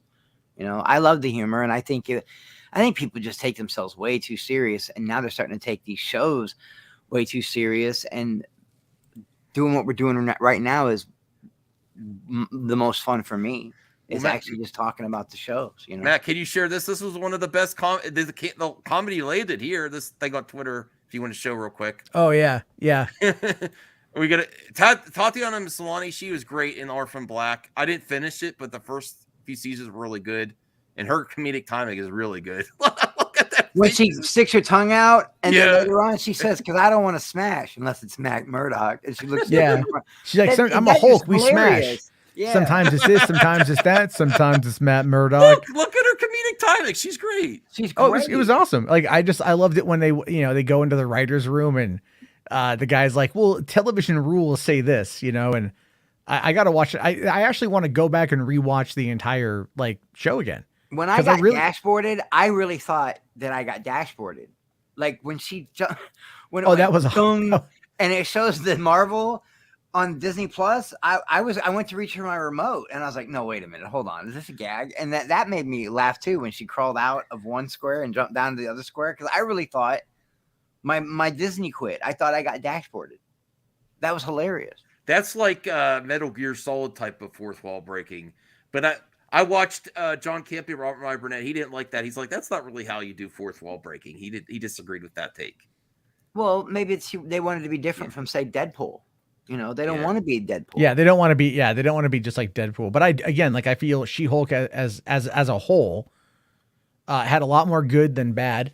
And I agree. Max, I see your point though about can men laugh at a comedy that is largely based around female experiences and making fun of men. And men are. Yeah. So that's why I titled my stream "Friday Night Tights Was Right," and I love it because they finally really overly criticized men, and it was great. Like everything they do fear monger on. Oh, they're really it's a slide comment towards men. They just can't. No, guess what? There are women that really exist that are feminists that really are critical of men. Whoa, did a bot send you a super Did a bot just send you money? Wow. What? That might be Isaac. That's got to be somebody messing. It's gotta be. Isaac has a burner account that's why. And here's the thing: why is it from the dashboard I'm unable to click on the channel? But if I was mobile, I was able to click on the channel, see who it is. Thank you, Chat69, the best adult dating site. Well, I'm definitely not in a space where I'm in a need a dating website. But people out there might want to smash, and then they might need to figure out a way to do that. So thank you very much. I'll take that. It has 8 subs and no content. Oh, okay. Hi, Isaac. Like a Fandom Menace fan account. Yeah. You think it's Isaac? Isaac's got edgy humor, like really dark humor sometimes. That's pretty funny. Well, I mean, it's kind of like what would have been really funny is if they would have had a joke in the show about like menstruation cycle. And then like something with tampons, and then just Jen just going like looking at it and goes like, "Do you bleed?" Oh, yeah, God. right. That would have been like I would have written that in the show somewhere. That's, I'd been like, that's cringe. How do we? Of course, cringe. that's the point. That's the point. It's gotten so bad you can't even put you can't put a female lead out there now. You can't put a black lead out there because it automatically becomes woke. Can you? What do you think they would do if a movie like The Descent came out now? They would rip shreds, man. I mean, like, well, I kind of feel like they ultimately leave horror alone. It's mostly just like tentpole movies, right? Like, I mean, like, okay, so I could understand like back. I don't want to say I agree. I don't agree with any of the harassment that came towards like the cast of Ghostbusters 2016, but I can understand like the movie came about because Amy Pascal was trying to, she was trying to like check a box, right? She wanted a female-led Ghostbusters reboot. That was a big part of her diversity initiative or her inclusion initiative. And she went to Paul Feig, a male, to work on the concept. But the thing is, the guy put out a bad movie. And that's at the end of the day what it was. It was a bad movie that they played into. So it's like, so then the media, and I do think that the media plays a really big part in a lot of this stuff, right? They do, Matt. I've been saying it. I think the first form of this shit, sports writers. Back in the days of Mickey Mantle and Babe Ruth, they were writing stories trying to get cause turmoil on baseball teams. I think all this shit started. I think it started like fake news, air quotes, fake news. I think it started with sports writers. I really do. The media, they pump the shit and they keep it going. And you got the TMZs and you got the people that will never take an L.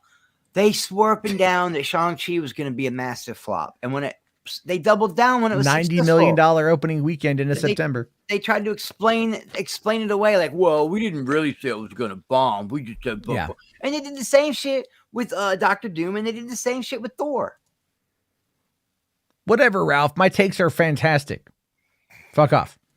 Except your rock takes. We'll get to that real quick, Ashley. But let me just say, like, for one, like She-Hulk, great. I want to see more. There was the comment here from Zachary during the fourth wall break when Kevin was trying to explain why Bruce was back, and Jen said, "Save it for the movie." And Scar being introduced, World War Hulk confirmed. I think that's on the horizon. Yeah, I absolutely do. Red Hulk, all of it. Yeah, all of it. Yeah, I feel like that's where they're going with it, and cool. I mean, we everyone who doesn't want a Hulk movie. Or Hulks, plural. You know what I mean? I want my Hulk back. That's all I'm saying. I love Professor Hulk, but I want my Hulk back. That's all I'm saying. They've been doing him wrong the last few movies. Yeah.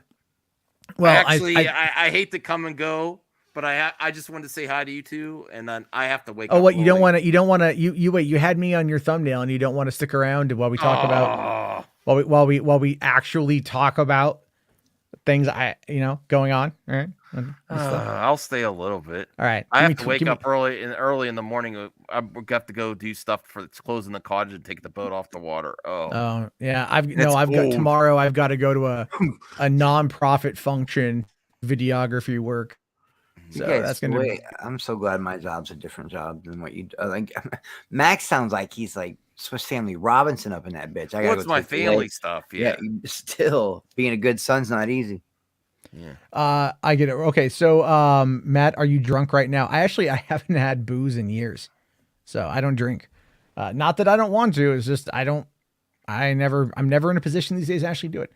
All right. While I'm getting that set up here, real quick, H Parks for 5 says, "Did you notice when the Meat Thrill talking about House of the Lord Rings of Power, which franchise is it? It says, Meat Thrill was dropped in the forge. It looked like the flaming eye. I did notice that. A lot of symbolism on that particular shot, which is really nice. And then H Parks also asking, what did you think of the end credit song of the Rings of Power? For me, it was excellent. That Fiona Apple actually sang. Oh, really? She did the song, and like Bear McCreary did the music. She sang the song, and it was like, it sounded great. I didn't know who it was though. Yeah. I was like, oh, it's Fiona Apple. All right, cool. Fiona Apple, like I'm feeling like Criminal. Fiona Apple. Yeah. I remember when she exploded in the 90s, man. Like she just blew up. She was everywhere. I have trouble believing that she's as old as she is, but yeah. It's like weird because she was one of the first like real activists I had ever seen in the music industry that would like talk about it publicly. It was Fiona Apple. Yeah. Oh, weird. You should go and look up the Sinead O'Connor. I think SNL. Yeah, Sinead too. Sinead when she shaved her head or she denounced the Pope or whatever it was. That was a big deal back then. That was a huge deal. She looks like Sakar from Yeah. just more lifelike. But no, I enjoyed the end credit song for Rings of Power. And then Shogun here just dropped a $5. Thank you. Says, as far as I know, fake news started with yellow journalism in the 1800s. I mean, fake news has been around for a long time. Probably as long as there's been a printing press, it's been around. Yeah. I mean, even before then, you know what I mean? Like think about whoever wrote the Bible. Think about that. And they're just like, okay, we need a parable for like everything. So what can we who, like, can you imagine, like, who's the bitch that turned into a pillar of salt? Like, they were fleeing that city. What's it called? Sodom and Gomorrah. Yeah. They turn around. The wife turns into a pillar of salt. Just the wife. All right. Because the Bible hates women. And it's just like the Old Testament hates right. women. Yeah. Who wrote the story of Jonah and the whale, right? Being swallowed by a whale and comes back. And you're like, yeah, no, that sounds good. Are people going to believe that? Like, are you kidding me? We commit ritualistic sacrifices whenever there's a winter equinox. Like, it's just, it's. Don't get me started on that. Yeah, I know. I will get so much shit from religious people that watch. Oh, they always give me crap. I'm religious. I'm raised Catholic, and I'm a Christian. I don't. But there's some things I just don't believe. You know what I mean? I believe in like the transfer of energy type of religion. But when you're talking about, the devil just walks up to God one day and says, I could probably turn anybody I wanted to. And God goes, you want to bet? And they bet on this guy's soul. Job, the story of Job. Yeah. Like, fuck, bro. They put him through all that shit. And then, Job's just okay with it. Nah, bro. Yeah. We're going to burn your house down, destroy your crops, kill your family, send you into complete destitution, give you leprosy. And then it's all about like whether or not you maintain your faith. And then at the end, Job maintains his faith, right? He holds true. And they're like, okay, cool. Your skin clears up. You get a better job. You get a far better fuckable wife. And then like you go have more kids, and then you're like, God rewards you. But it's like he just murdered like a shitload of people. Yeah, and in order to prove a point. Okay, you win. Yeah. Like him and God are homies or some shit. Like, yeah, it's like the opening of a CSI Miami thing with a David Caruso bit. Anyway, sorry, I know we're off topic here. So let's talk about The Rock, another false prophet. Let's talk about it. Oh, wow, you're going there. The Rock is going down a road I can't follow, Maddie. You're going down a road I can't follow. Still get box office. Don't listen to Matt. I ask you, there's some great. Okay, so this is the one thing I wanted to start off with this before we get into the box office bit, right? Now, I think at this point we all generally know what's at the end of this movie. right? Yeah, spoiler warning. Yeah, Spoiler warning, if you- Or Yeah. go watch Grace on Twitter. Go read I Grace's can't. Twitter. Yeah, I look at can't Grace's watch. I can't Twitter. either. But I have seen the scene. It was being shared around. Rational Skeptic is, I think, sending it to everybody. 100 million opening weekend. You heard it here first. Yeah, this is what Max wants you to believe. Again, fake news. But right now, at this point, everyone's just asking about the cameo. They're asking about how it came to be. They want to know more information. So this is something that went around earlier today. And The Rock is, now he's just talking about it. And again, it's like, I agree with Dave, the film junkie, when he's like, now Superman is the centerpiece of the marketing. And that is one shirt that fits him. Come on, man. It's sexy. I love it. he wants you to know, man. Wait. Hey, if I was packing like What did that, I would be Campia say? wearing. I'd be wearing that like too. I So don't know here- if I'd wear it that tight, Max. I don't know. I mean, like, I got man titties, but like, even I'm all like, man, fucking wear black and wear layers, just like, So wait, what did Campia do? no, Did nothing you about say Campia. Campia? Oh, No, okay. no. All right, here, this is what he says. Surprises in this movie, but the best is for last. Without revealing any spoilers, obviously, what did you have to do to get that surprise across the finish line? I know your team helped, but what did you have to do? Was there a phone call? Man, good question. Thank you for asking a question like that. Oh, no problem. There were a lot of phone calls to get that across the finish line, as you can imagine, as one can imagine, because that's not an easy, hey, we have this idea. And they're like, yeah, great, go do it. No. There was a lot of phone calls, but it was also a lot of meetings. It was a lot of face-to-face meetings, and it was a lot of, I can talk to you and my team, Danny Garcia and Hiram Garcia at $7. We could talk to you about how passionate we are about this and why we do feel that this serves not only Black Adam, but it serves the larger DC universe. But man, more importantly than that, it takes care of the fans. And that's what you want your lead foot to be. So, yes, phone calls, meetings, but man, it was years. This was 6 years to get that done. I'm going to say that again. 6 years. Uber we Eats. first started talking about this. Right? And they kept saying no. Now that crazy. leadership isn't there anymore. Boom. We usher in a new era in the Matt DC Jarbo universe, takes the and L. Prove it we wrong. usher out an Hamada's old era in gone. the DC universe too as well. So No, that Was he wasn't talking Hamada. about That I wasn't know, Hamada. I just said that just to trigger. I know. I think he was talking about Snyder. No, it wasn't. He wasn't talking about Snyder. He's talking Emmerich. about. Emmerich, It yeah, wasn't. he I was don't talking even, it might have been Emmerich, but then again, like Emmerich is kind of. Remember though, is like Emmerich took over. After I think it was after Justice League came out. He took over. I think maybe he was there before. When did he? I forget. When did he start? It doesn't even really matter. But when we talk about the old regime is generally in this case it's AOL Time Warner. That was because they sold it. That was in 2016, 6 years ago. That was who was in charge then. They're the ones. RJ, get your ass in here before I go to bed. Get in here. They were the ones that were saying, "Hey, finish, Justice League, get it out, even though it's not shouldn't have come out. We want to get our bonuses because of the upcoming AT&T merger."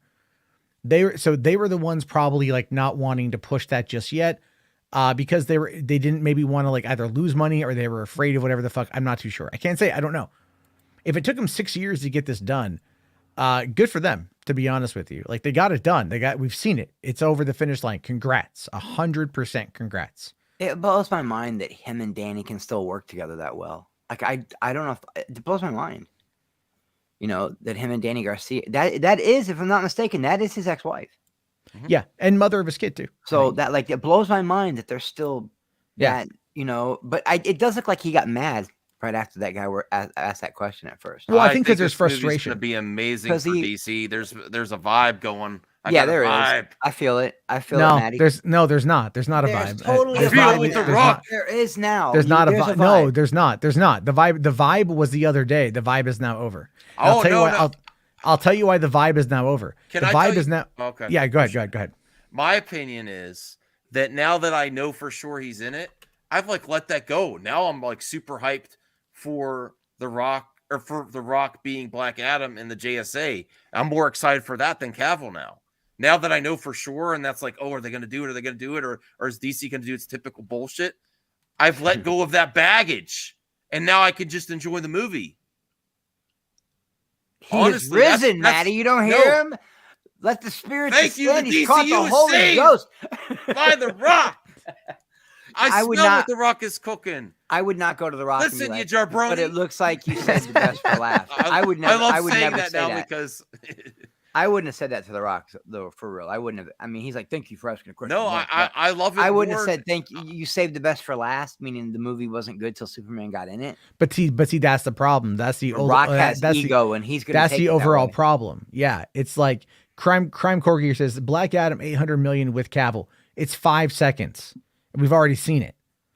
So it's like unless there's more that we don't know about, if they at this particular point, this isn't me being negative. I'm not being negative. I'm literally talking about the fact. No, I know that We've when already you- talked about this. I when know you you look- want the yeah. movie to Yeah, succeed. like I'm gonna say, No. I already have my fucking ticket. Like, Yeah, I've I know already got it. you're Like I'm amped gonna for go. this movie.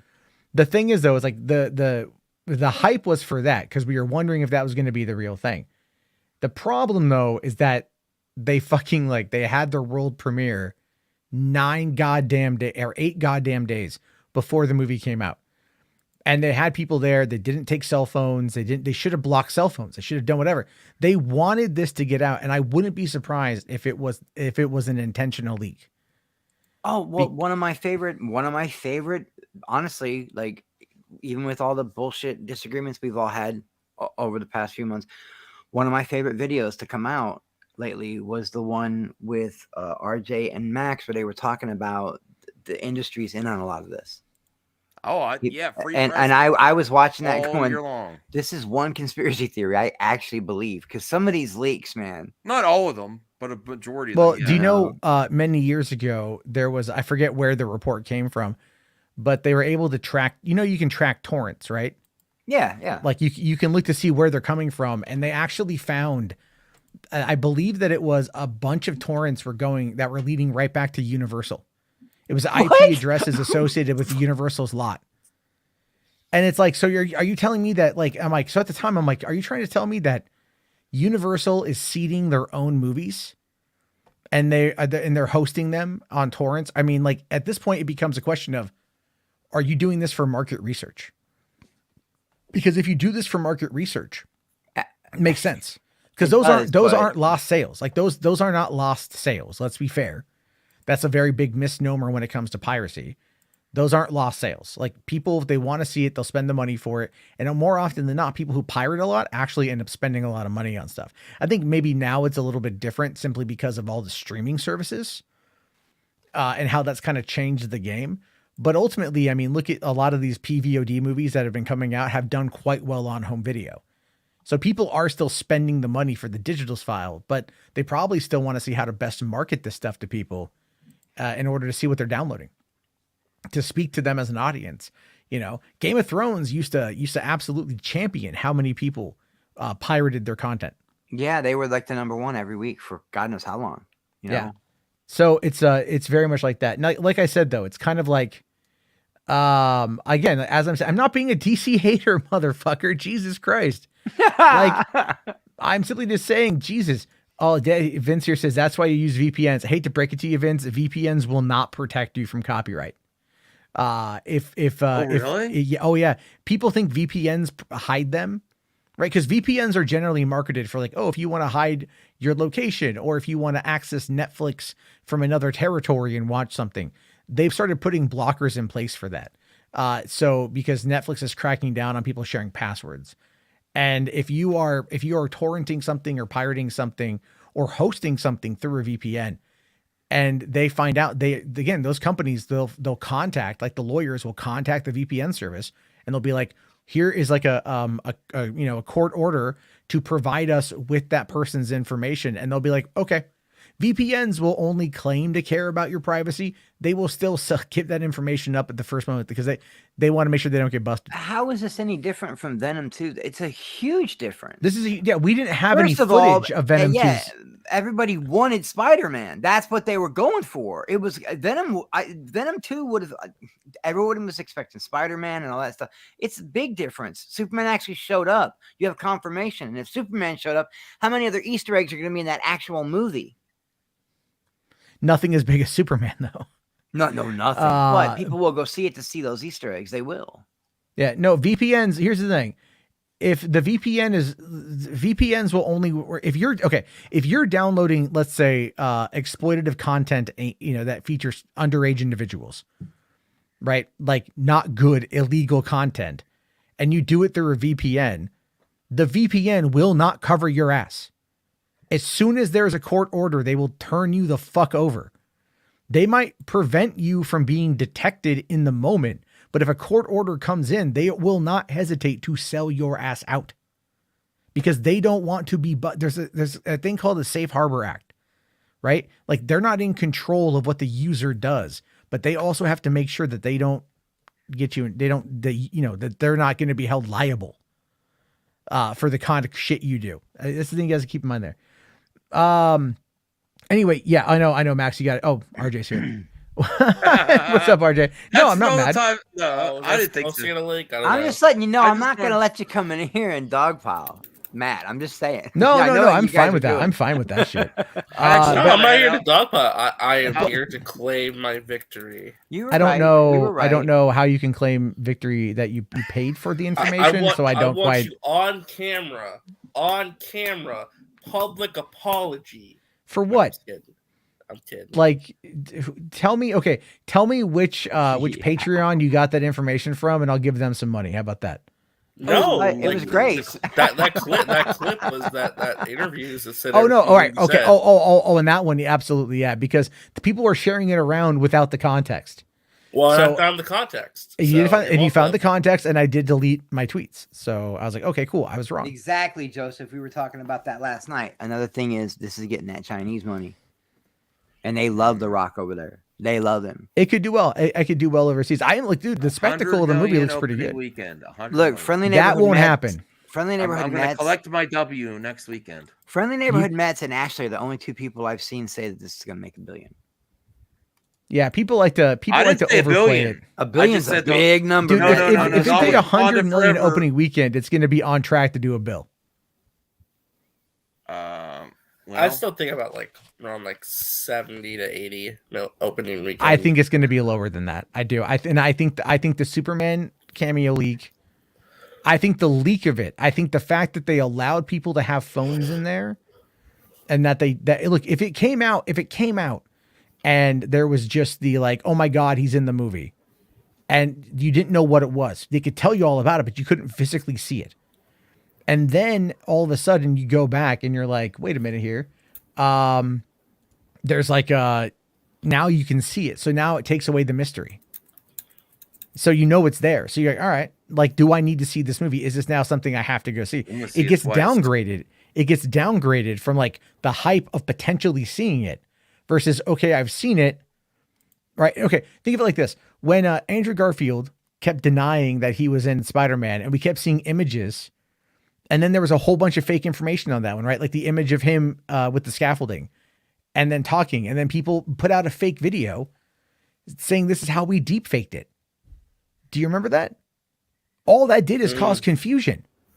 It created more hype as a result. Wait, hold on. That's got to be real. But these guys are putting together this video that compels a very compelling argument that it's not real, that it's fabricated. And you're like, but he's in the movie. He's got this, and then he's denying it. And he's like, oh, I've seen the images. Those are very good deep fakes. So he's playing the game, and they're playing the game, and they're creating the confusion. And the confusion then leads into more hype because now you're excited. Oh, is he really in the movie? Even though deep down you probably already know, but you're still not 100% convinced. And so in this case, instead of going is Henry in the movie? We don't know. People see the movie. Oh, he's in it. Or even before then, a screenshot comes out or whatever, and they create this confusion marketing that then spreads through the internet. Is it the will they, won't they, up, down, cats, dogs sort of thing. Talking. Yeah. It creates a digital campfire, a digital exactly. water cooler, and now we all know. It was like a digital ejaculation, premature ejaculation, because instead of watching it and going oh yeah, let's go, it's oh cool, it's there, but that excitement is now gone. That anticipation is now gone. I've been giving this movie a lot of shit about the marketing, not the movie. But then when I go back and look at it, they really have, the marketing has not been great. But if they the shit they were doing at San Diego Comic-Con, where The Rock came down with the clouds and the lightning, if they were doing more stuff like that, man, the Problem is, I think honestly with this, normies are not going to know who Black Adam is. That's all there is to it. They're not going to know who he is. Well, right, but the normies are going to go for The Rock. They're going to go for The Rock. Yeah, The WWE fans and are that's gonna go for possible. The Yeah, Rock.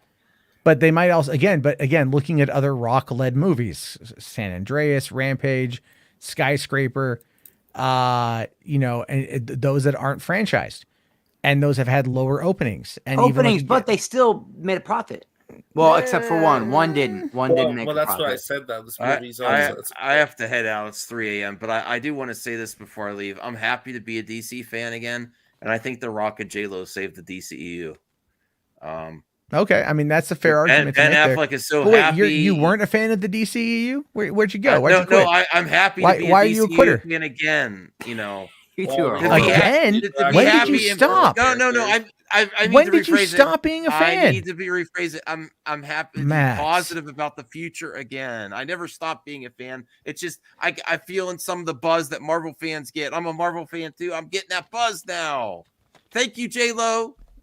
I think that buzz you're feeling is that drink you were having earlier. True. No, he's right though. I mean, True. this whole thing has created like actual like I've never seen Ben And Affleck happier actually in his has done the pictures. opposite. Did you It see is- that picture when he's on the boat when he's got his hand? Oh my, he's happy. That I'm happy. picture Who's- is from what the picture? 90s, Max. You know No, that, there's right? Oh a no, new no, they've. picture. Oh, you're talking about the They picture where recreated it. they Oh, recreated okay, the. okay, They okay. I didn't know recreated that. the I didn't boat know picture that. with Ben. Oh and Jen, yeah. He was happy Yeah. to recreate it. Okay. Now, I'm not as long sure as they how don't this- make another I'm not sure how Geely, this they'll does be the fine. opposite, though, to be honest. Well, I'll show you why I did. And the The Rock opposite. is a superstar. He is a superstar. He's the And superstar. I love the Young Rock show too. I love the Young Rock show. You all gotta chill out on that stuff. I Anyway, want to be president. oh my god, go Rock to fucking for bed. president. Go to fucking bed. Go to fucking Bed, bed. Max. Get some sleep.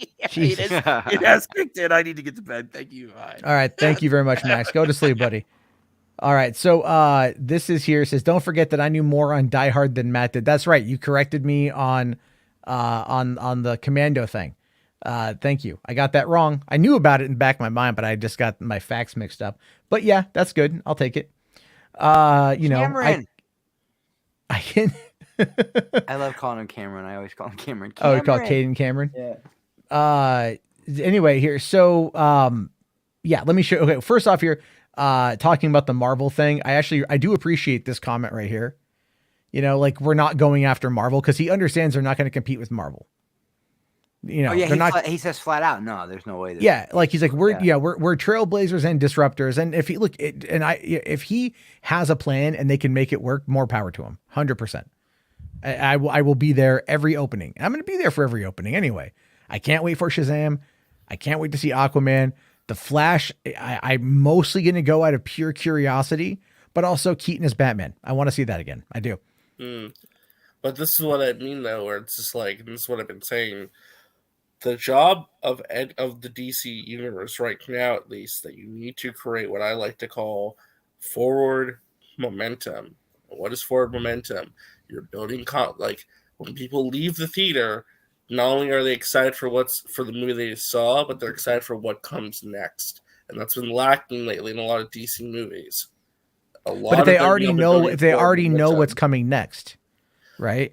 So it's like, and it can backfire. Remember, the day before Solo came out, Disney or Lucasfilm announced that a Boba Fett Solo movie was in development, or a Hollywood Reporter announced that it was in development with James Mangold to direct. Yeah, and they called it a movie too. Well, but this is why post-credit scenes, for example, are so important for these superhero movies because it builds conversations for what comes next.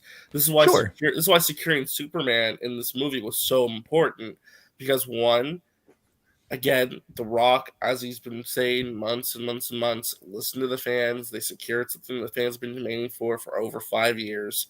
But also, too, it builds great positive conversations about what comes next, and it gets people excited because now the anchor is placed, the foundation is there now to expand. But let me ask you this, and I want an honest answer. Sure. Do you think that The Rock legitimately will be able to play second fiddle? Yes.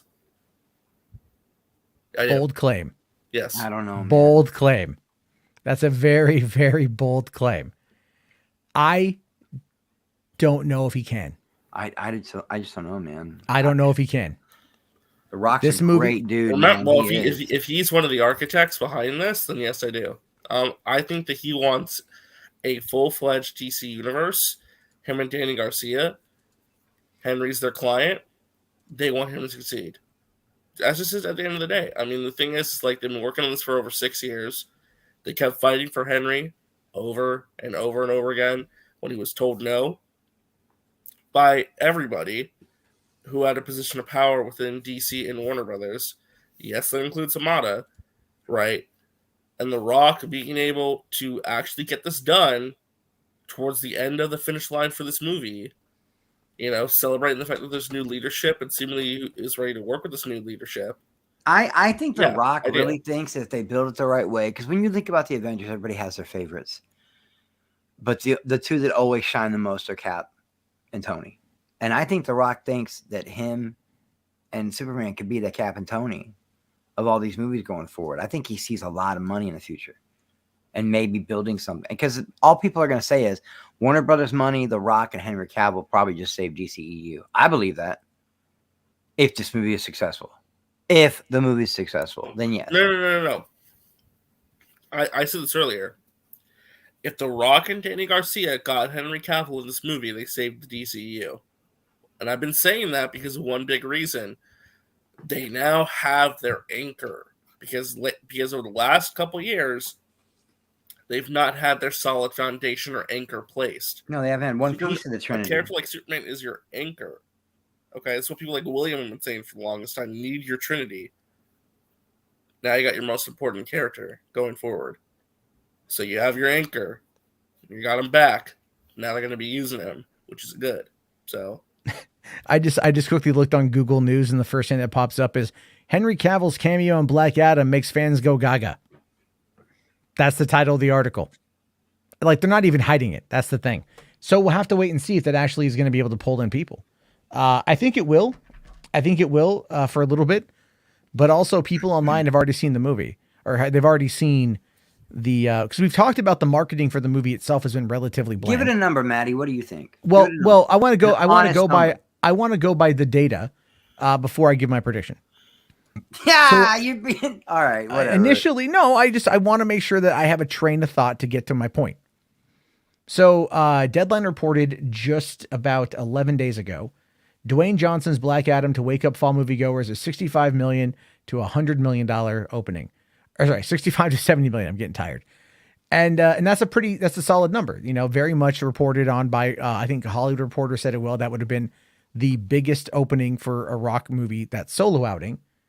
And then now what we're getting today, and this is coming in, remember the 4th, this is before the 8 days before the world premiere, 8 days before the Henry Cavill confirmation. And now after the Henry Cavill confirmation, all right, we can see here that, for one, Wakanda Forever, it's looking at a debut of 180 million. Jesus. I believe that wouldn't even shock me. No, 200 like million under wouldn't shock me. 200 million would shock me one goddamn bit.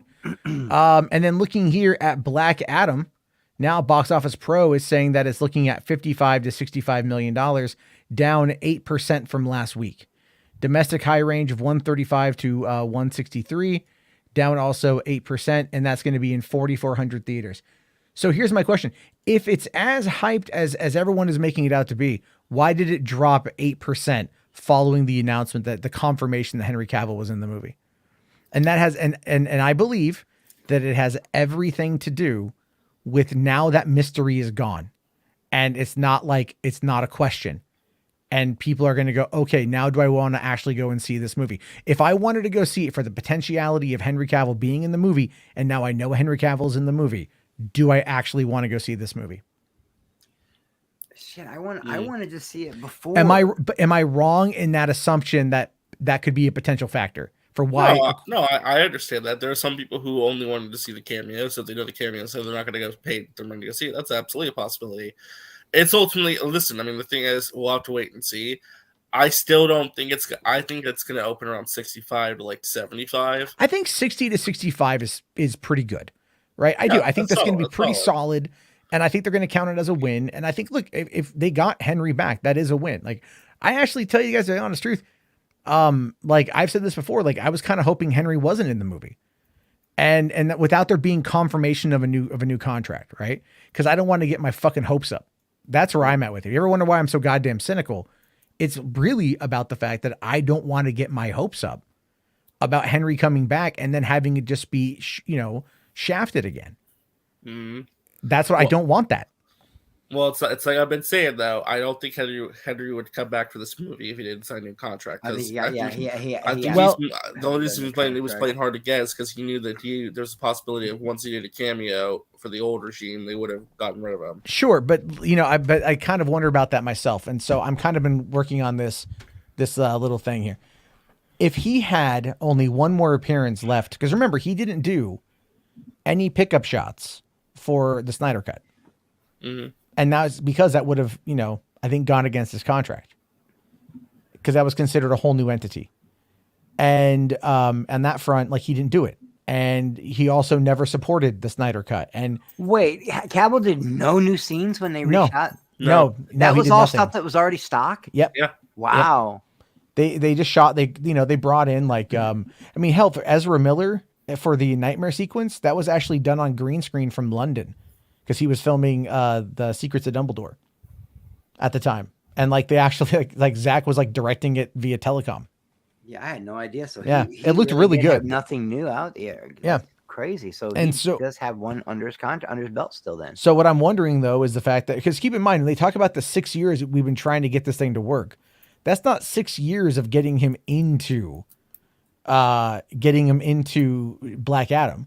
No, it's just 6 years of trying to get him back. Period. Trying to get him, yeah. And I think again the Shazam cameo was like the first big falter, and that was something that pissed off a lot of people because Henry he was playing hardball because he does want more control over the character. And it's not even just that. I think he was smart enough to know that if he said yes, Shazam would have been the last movie on this contract. Yeah, and it's right. what if it seemed like this then they push everything out like you said, Maddie. They get their bonuses and they don't give a fuck about these characters because they're leaving anyway. Look, Cavill being in the Snyder Cut announcement stream doesn't really. I'm not saying he doesn't support it. What I mean by that is like he didn't support the November 19th movement, the massive social media campaign. It's been reported that when he was asked to do it, he said no. He doesn't support. He hasn't barely posted anything about Superman on his Instagram in a long ass time. He didn't even celebrate Superman Day, which everyone gets mad at me for pointing out my tweet saying that he's almost too old to play the role. So it's like he's been very hit or miss, probably because he doesn't want to also invest into the character. Now he might. Things could have changed. But what if, and I'm just kind of curious, but what if, because if we don't hear anything new about a new contract, and I hope we do, I really hope they make the announcement this week. An announcement for another movie. Like Monday morning, they're like Man of Steel 2 coming 2025 or whatever. Like if they announce that, that's fucking great. Like I think that's like, okay, great. 3 years down the road, he finishes up with The Witcher. We're good to go. But I do think it also depends on Black Adam. I think it really does depend on Black Adam. Which is why I'm going to go support that movie because I know for a fact that if this movie doesn't succeed, I don't think they're going to invest in Superman. No, they won't. They won't. If this movie pulls in under 50, it's over. Shit. I think that. I really do think that. Now, do I think it's going to do that? No, I think it's going to do better than that. I'm doing my part. I'm seeing it twice opening weekend. So he's not like a Starship Trooper. I'm doing my part. I'm doing my part. That was the reference. Yeah, he's all like service guarantees citizenship. That was the reference. The greatest propaganda movie ever fucking made. Fucking love that goddamn movie. Oh man, it's great. But I'm being serious. Like I have talked to like my friends, for example, who don't really pay attention to social media stuff. Who are like, yeah, I want to see this movie because like I like The Rock, and I think like they like this like the badass marketing of like, oh, he's like this badass anti-hero. Like they like that shit. I live in a small. I didn't want to tell nobody this because I was gonna maybe make a video out of it, but then anyway, I live in a very small community on the outskirts of St. Louis, and here you can rent out the whole theater if you want, but you're allowed to, and we are thinking about renting out the whole theater. You know what I mean? And then just letting everybody, all the shorties come in and watch it for free. But Yeah. I don't know. I think that's just something. Look, you're paying for every seat anyway, so it's getting its money. You let everybody in for free, you know, and then that word of mouth travels, and also you make the kids happy, man. You know, it's something for Halloween. The shorties can come dressed up like their favorite DC person or whatever. And my brother did it once before, and it was a huge success, like 3 Halloweens ago. So I'm gonna try it again. This time on the 21st, I'm gonna see, because if not, then we're just gonna get a bunch of tickets. But I don't know. Yeah, I mean, I might, sounds fun. If I like it well enough, I'll probably go back a second time. I've still got like 10 credits, you know, through Cinemark. So I can go see it, and it's already covered. My brother Jeff has a lot of credits. He's got a lot of pull here in this small town, and it's not a super huge movie theater, but it is brand new, you know, and it is 4K. It's nice, man. So it's not super expensive. You know, you don't got to be some fucking baller to rent out some theater. You know what I mean? They'll just count the seats, and that's how much you pay. Could Rational here says, so does this mean J.J. Abrams is directing Man of Steel 2? Absolutely. I already told you that. Rational don't be listening. JJ's going to make a comeback, all right? And I'm going to tell you right now, did you hear about the big crossover event? No. Oh, you didn't? Okay, well, the new Cloverfield monster is going to fight Superman in one of J.J. Abrams' movies. I couldn't get that out with a straight face. Shut the fuck up. Because everything's about crossover these days, Shut the man. fuck up. Yeah, Cloverfield versus Superman. I really do believe they're going to push towards the Suicide Squad, though. I believe that'll be somewhere in the future. Well, yeah, they might do. Well, this is the thing people got to realize too. Like Matt, and this sticks at you. This movie isn't just like doing world building for Superman, but like it's also expanding the Suicide Squad. I mean, Amanda Waller being there too. Like that shouldn't be ignored either. No, like, no. I'm actually more excited to see Waller and Harcourt. Because I heard that apparently like they do set some stuff up for Waller in this movie too. Like they actually say, I want to know, are we going to get a reference to Peacemaker? Like, are we going to get it? I think are we going to get that? anything on Peacemaker season 2? Because that's what I care about. Yeah, I care about that too. And we always see the TV shows in Marvel pushing the product for the movies that are coming out. We're talking about the movies that are coming. Like even with Agents of S.H.I.E.L.D., they did it when you found out S.H.I.E.L.D. was really Hydra. Remember they did that whole storyline. It's about time one of these movies with those big audiences send some love towards Peacemaker or Hawkeye or anything, you know what I mean? Or like you get these big Marvel movies, they should be trying to pump out like Hawkeye or She-Hulk or the new whatever, and the DC stuff should be trying to pump out Peacemaker. Doom Patrol's done, but you know, I think that's what I would like to see, man. Spread the love. I really like I really enjoyed fucking Peacemaker quite a bit, and I liked the Suicide Squad, and I liked Suicide Squad quite a bit, actually, the 2016 movie. I did. I still like that. I've watched Peacemaker so many times, Matt, like no joke. For a while there, it was just my ambient noise when I'm working at the draft table. It's a good show. To sleep. I just all 8 episodes. Let them keep going. I just want to know, like, are we going to get the thing is that I will give absolute credit to Black Adam on is it is building up the universe. It's doing it in a way. What I hope is that The Rock actually allows for everyone to get their fair shot, and that it's not all about him. I mean, the current reviews on this thing were pretty good. First reactions and everything. Well, yeah, they're like the thing that like they're just saying, hey, this is a great time at the movies. Like it's a really fun spectacle film. And it feels sets stuff up for the future, not just with like the cameo, but like you want to see more from these characters, all of them, which is a good thing. I just remembered something. At least with affiliate wanting more. Remember when CinemaCon happened and Frosty tweeted this tweet? Matt, I have it shared. At least a picture of the tweet. I can't find. I know where the tweet is, but I'm on my. Oh yeah, this one. Yeah. So the funny thing is that we all know the merger happened earlier in April. Guess when CinemaCon takes place? Late April. So Toby Emmerich saying that there's movement on a Superman movie means he is involved with the Superman movie. I hate all was that involved. Shit, though. The riddle. Well, no, I don't. I think he's still involved. Do you think that's going to be his first movie? Yeah, under his producer. Yeah. So this was their first. It's going to be Man of Steel 2, executive produced by Toby Emmerich, fucking written by Jeff Johns, starring Henry Cavill. Yeah. With the special thanks to Joss Whedon. Oh my God. Well, not special thanks to Joss, but like Hey, listen, I already it's gonna hate be- that. it's I gonna be already like- hate that. It's gonna be J.J. Abrams and Seven Bucks Productions produced with Toby Emmerich, written by Jeff Johns, and then with starring Henry Cavill. do you guys Whoever just the want people director to is. be mad?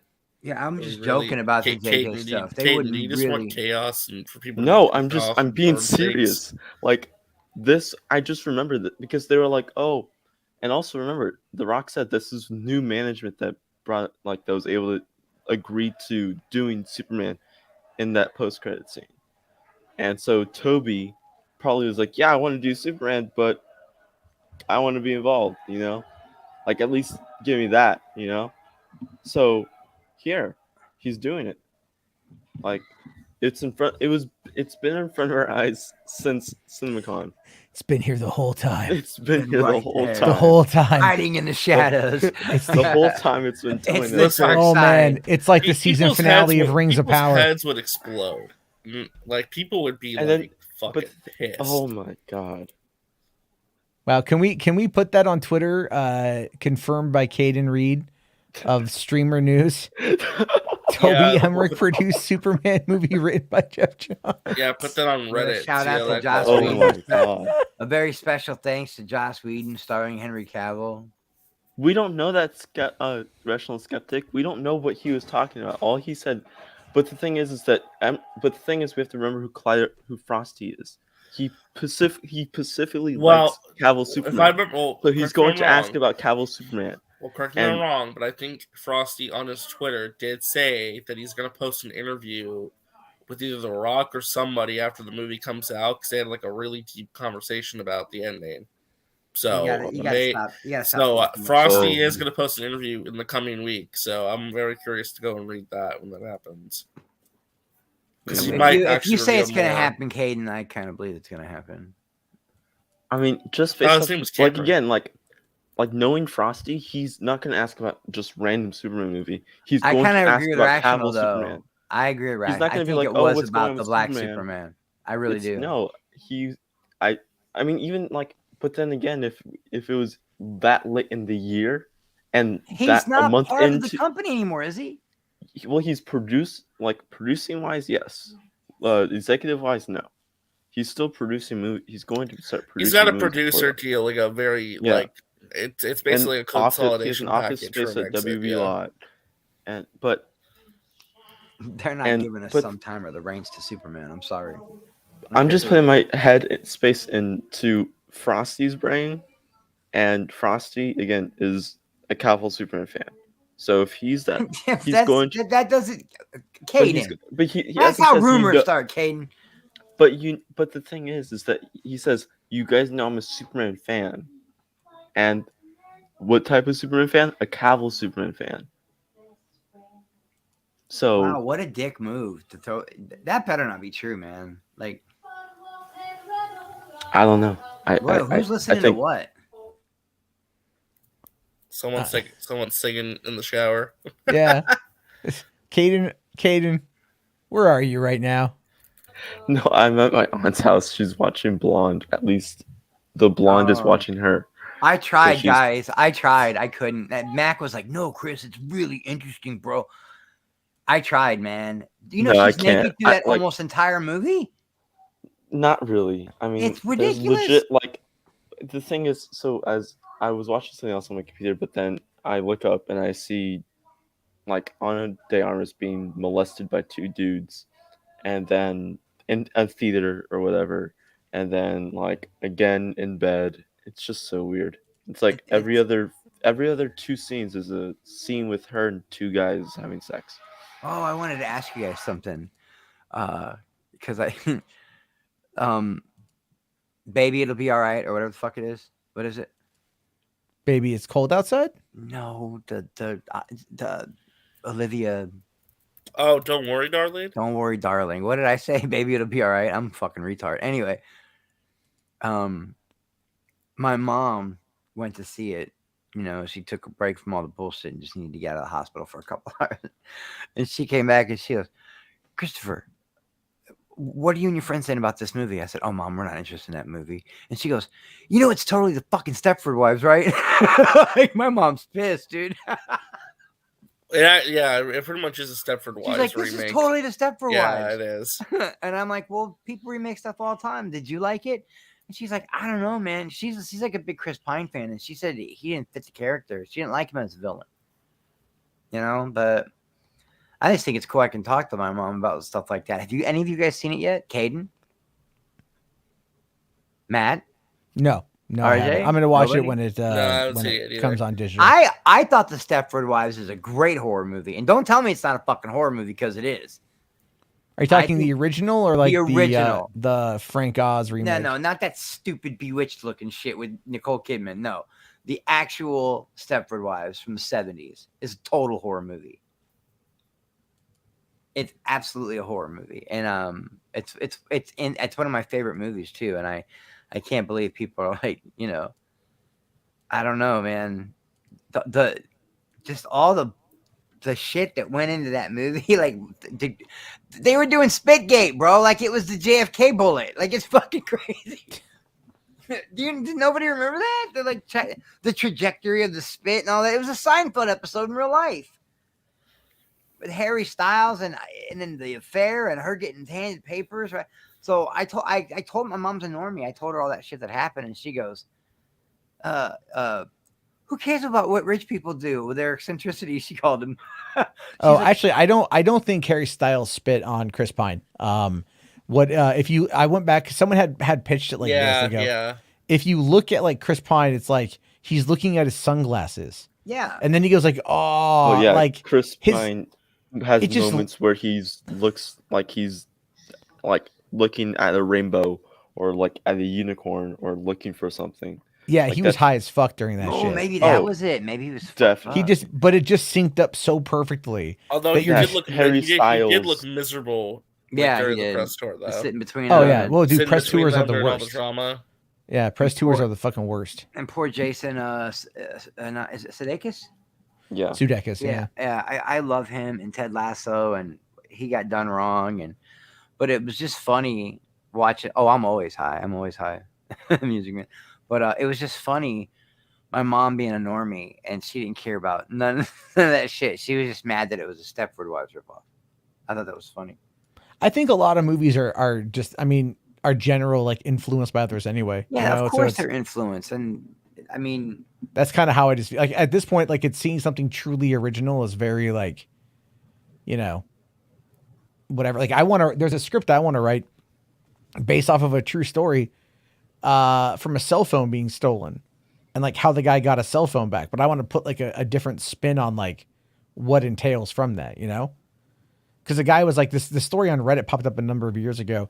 This guy was at a restaurant, like a diner. His phone was stolen. He used an app to track it down. And he was telling his story to the internet as it was happening, going as far as to like send messages to the phone. So when the guy who stole it picked it up to look at it, it would automatically snap a picture. oh shit. And like send it off to the guy. And then like he was able to like remote control it to have it from his computer to like play music and to play like alerts and shit. And so he called the cops, had the cops go to, like he GPS tracked it to the guy's house. The cops go, knock on the door. They're like, hey man, you got this guy's phone? And they're on the phone with the guy. And the guy's like, the guy who worked he's like a busboy at the restaurant. He's all like, no, I don't have that. And then the guy's like, oh really? And he hit the button. All of a sudden they start hearing the phone ring and go off in the background. Yeah. And the cops were like, was that you? Yeah. All right, go get the phone. So the guy got his phone back, and it was a fun little story. But I'm like, how can you take something like this and then put like a different bent on it? Drug cartel. Kim Basinger gets kidnapped. She's put in a trunk. Some guy finds herself. That's a real movie, isn't it? I think it's called Cell Phone. Yeah, Chris. Oh my God, Pine. Chris Evans. Chris Evans is in that movie. Is So that is Chris Jason Evans? Statham. Jason Statham is the bad guy in Cell Phone. No, It's sorry, it's called a great Cellular. movie. It's called And it Cellular. introduced- Yeah, and it introduced that new kid that everyone thought was going to blow up. The surfer-looking kid. He played the lead, protagonist. It was I think I want to say Eric Christian Olsen. I think that is his name, and he's been in a few horror movies, but he didn't blow up like everybody thought he was. No, he was on some shows back in the day too. What's his face from the remake of Texas Chainsaw Massacre with the? I thought he was going to be the next Josh Hartnett. He was he played Jessica Biel's boyfriend. He had the perfect goatee. I love this goatee. It's like perfect. Kid looks like a Backstreet Boy. Does anyone remember who I'm talking about? The guy that owned the van, the first fucker to get hit in the head with the hammer and get murdered. Everyone thought that kid was going to be massive, and he just fell off. He disappeared. Okay, so it was Eric Christian Olsen. He played Chad. What a name, folks. What a name. But like Jessica Biel's in that one too. William H. Macy's in it. Kim Basinger, Jason Statham. It's just a great movie, man. God, I haven't seen that movie in for fucking ever, dude. And it felt like it had a Die Hard feel to it because they hadn't seen each other. Remember, get the Twinkie out of your mouth. Family Matters guy.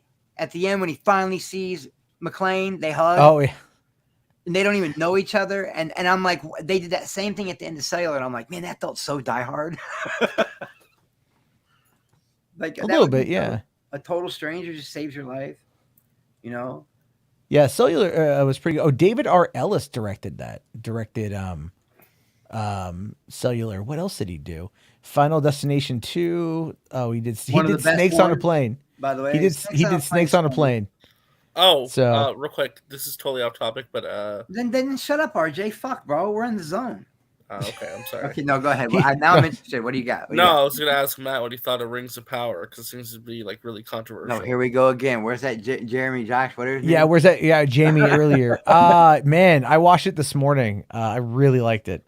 Oh, I was. Well, people are pissed. So why? Curious. I mean, what else they pissed about? Like, I haven't watched the show, but I heard that it broke the canon of Tolkien.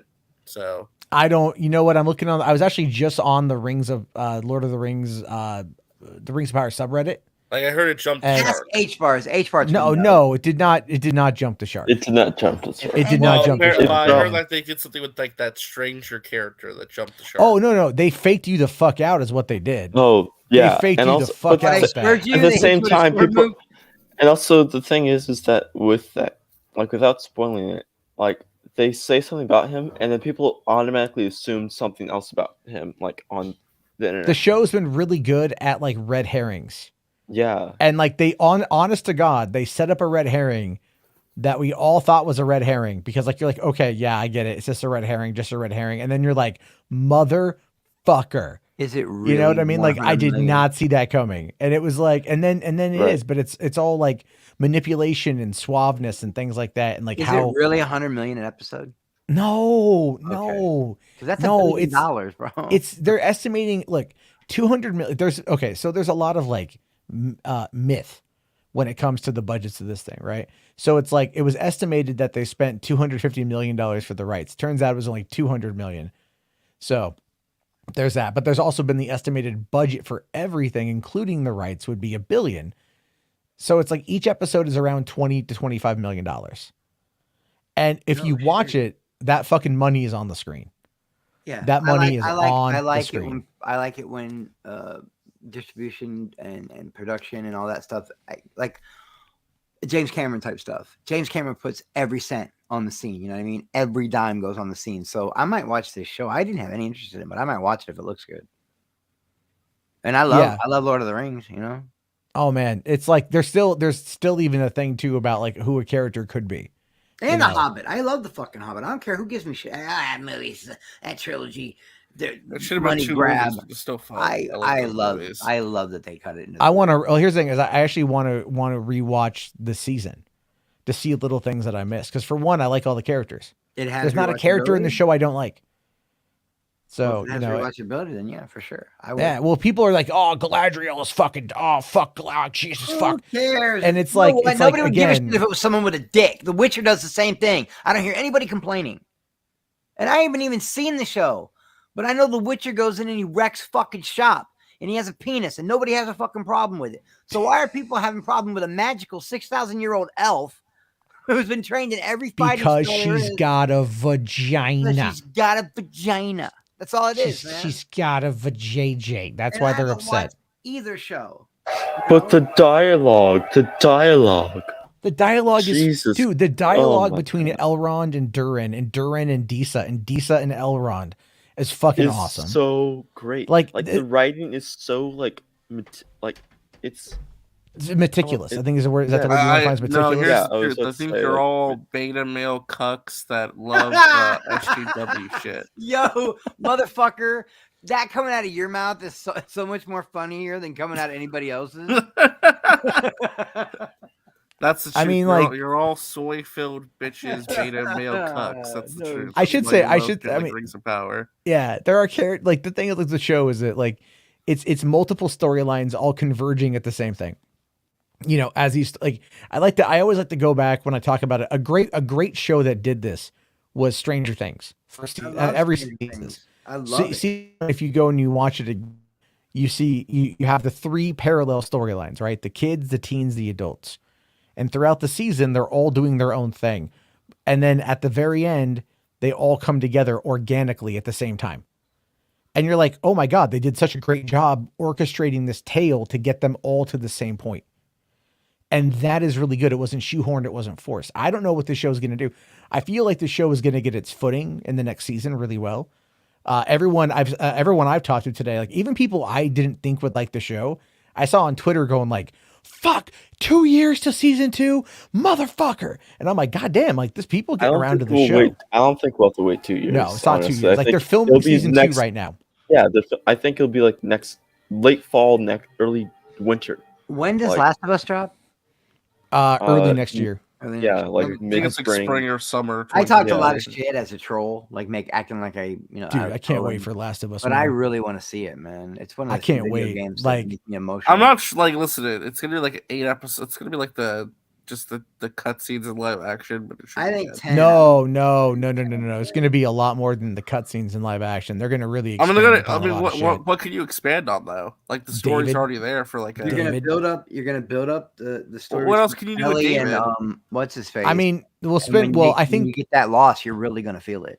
Well, okay. Also, it's going to be David is going to be the brothers. That's going to be a big thing, I think. Well, what else can you expand though? That's what I'm saying. Well, I mean, the thing is, you could probably tell that story pretty well. I forgot. They're gonna do Left Behind. DLC. Oh yeah. Because Storm Reed is playing Riley, the girl, the girl, and Left Behind was a good little DLC. That's what I'm saying. Like you have enough for just the main game. But are they going to continue it after the fact? Always add. They did it with Game of Thrones. The only thing I can see them doing is that they may set up season 2, like spoiler alert for Last of Us Part 2, spoiler alert. They may expand upon the doctors at the end to set up Abby. I could see that happening, yeah. But I don't think they're going to get to.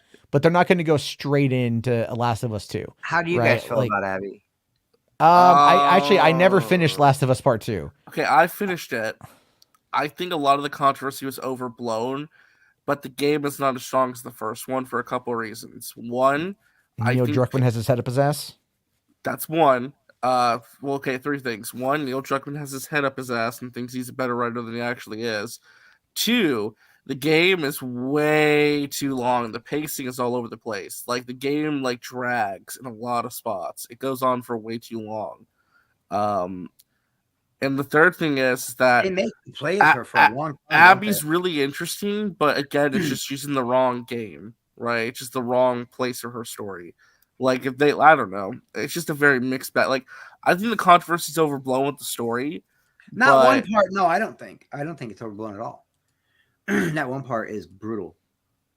Well, I mean, the thing is, though, it's kind of I get why people were upset with why. It's just the way it was the ideas on paper sound great, but the execution isn't good. Here's the thing: here's the thing, Matt. Literally, all you have to do is change the structure of the game. If you started the game played as Abby and they marketed the game as an Abby game with no Joel and Ellie, right? And you played as Abby for 5 to 10 hours and got to know her and fall in love with her, and then all of a sudden you find out her tragic backstory, it would have been an oh shit moment.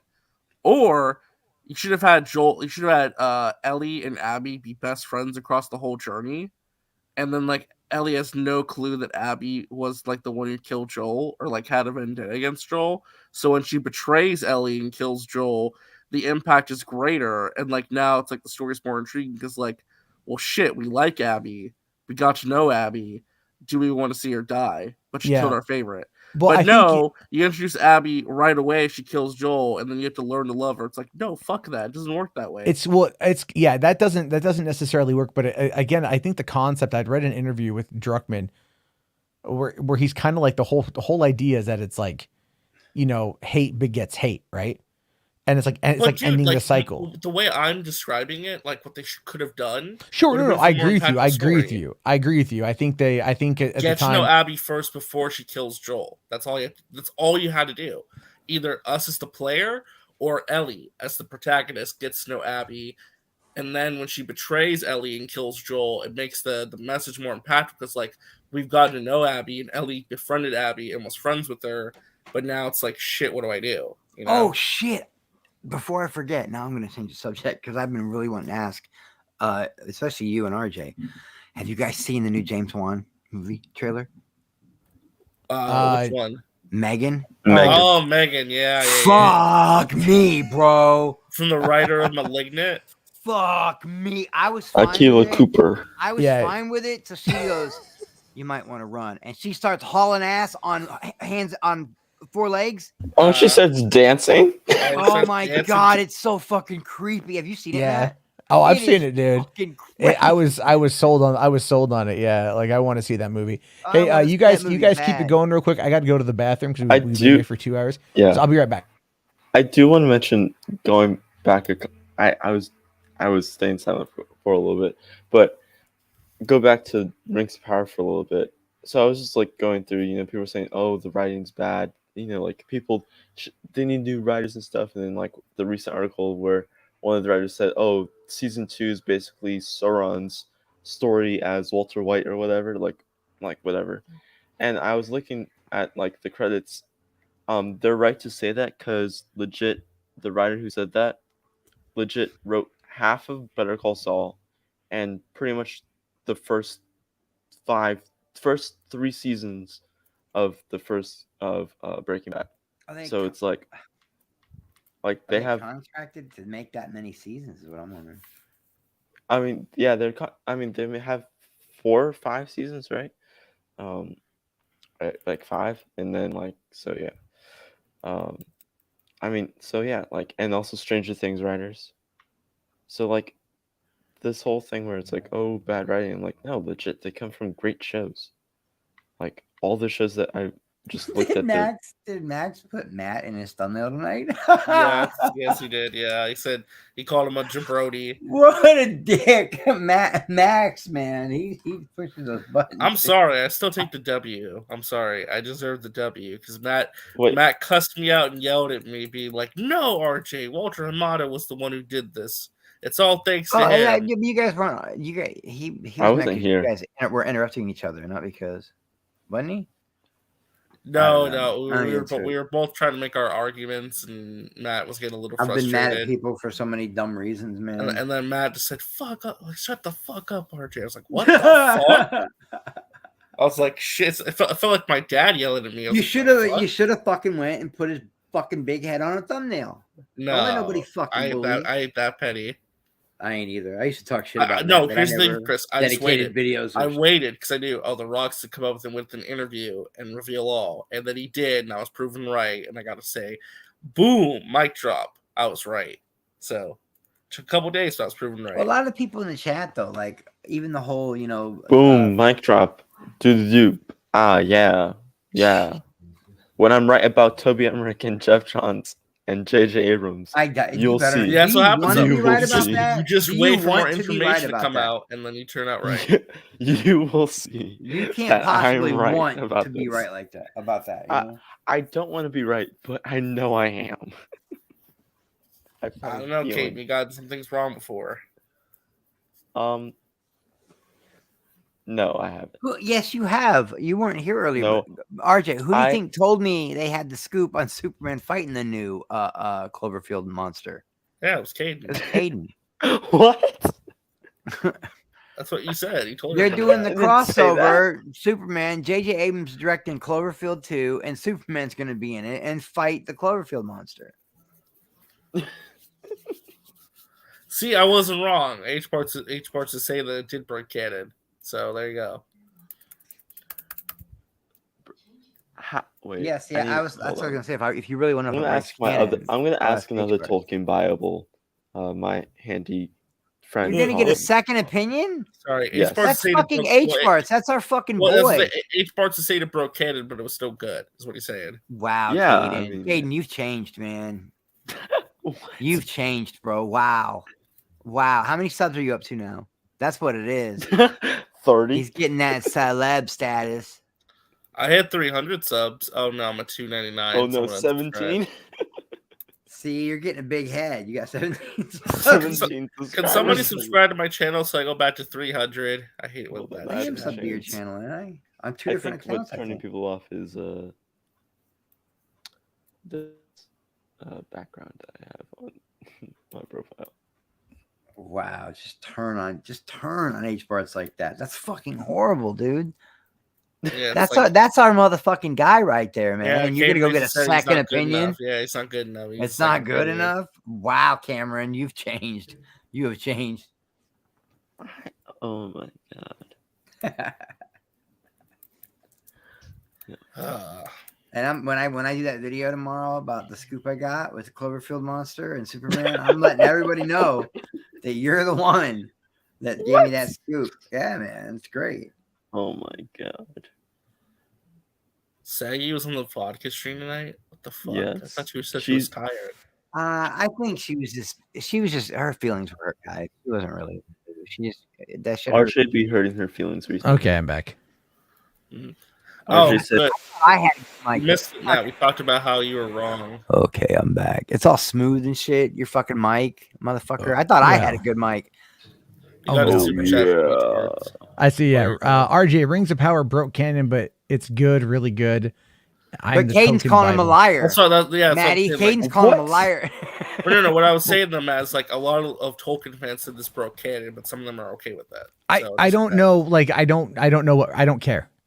Like I don't care. Well, it destroyed the canon of the Second Age. It basically said whatever you thought, like whatever. But what about it? I That's think my question. I don't know. What about it broke canon? What about it changed? I think it's the wizard. The wizard or whatever. Oh, the- are people thinking? People thinking that like it's one wizard? That's what I when said. People are thinking it's Gandalf. No, I don't think it's not Gandalf. Gandalf. Like No, they I don't think fucking it's No, Gandalf. apparently it's confirmed to be that character. Yes. wait Gandalf? It is Yeah. Gandalf. No, it's Yes. not Gandalf. Yes, it No, is, he yeah. no. He said the line. He said a line. He said yes, and there's also been other lines in that. At the very end of the end credits, RJ, there's also a New Line Cinema logo. Oh, So at the very end of the end Movie I'm credits, so Walter Amada.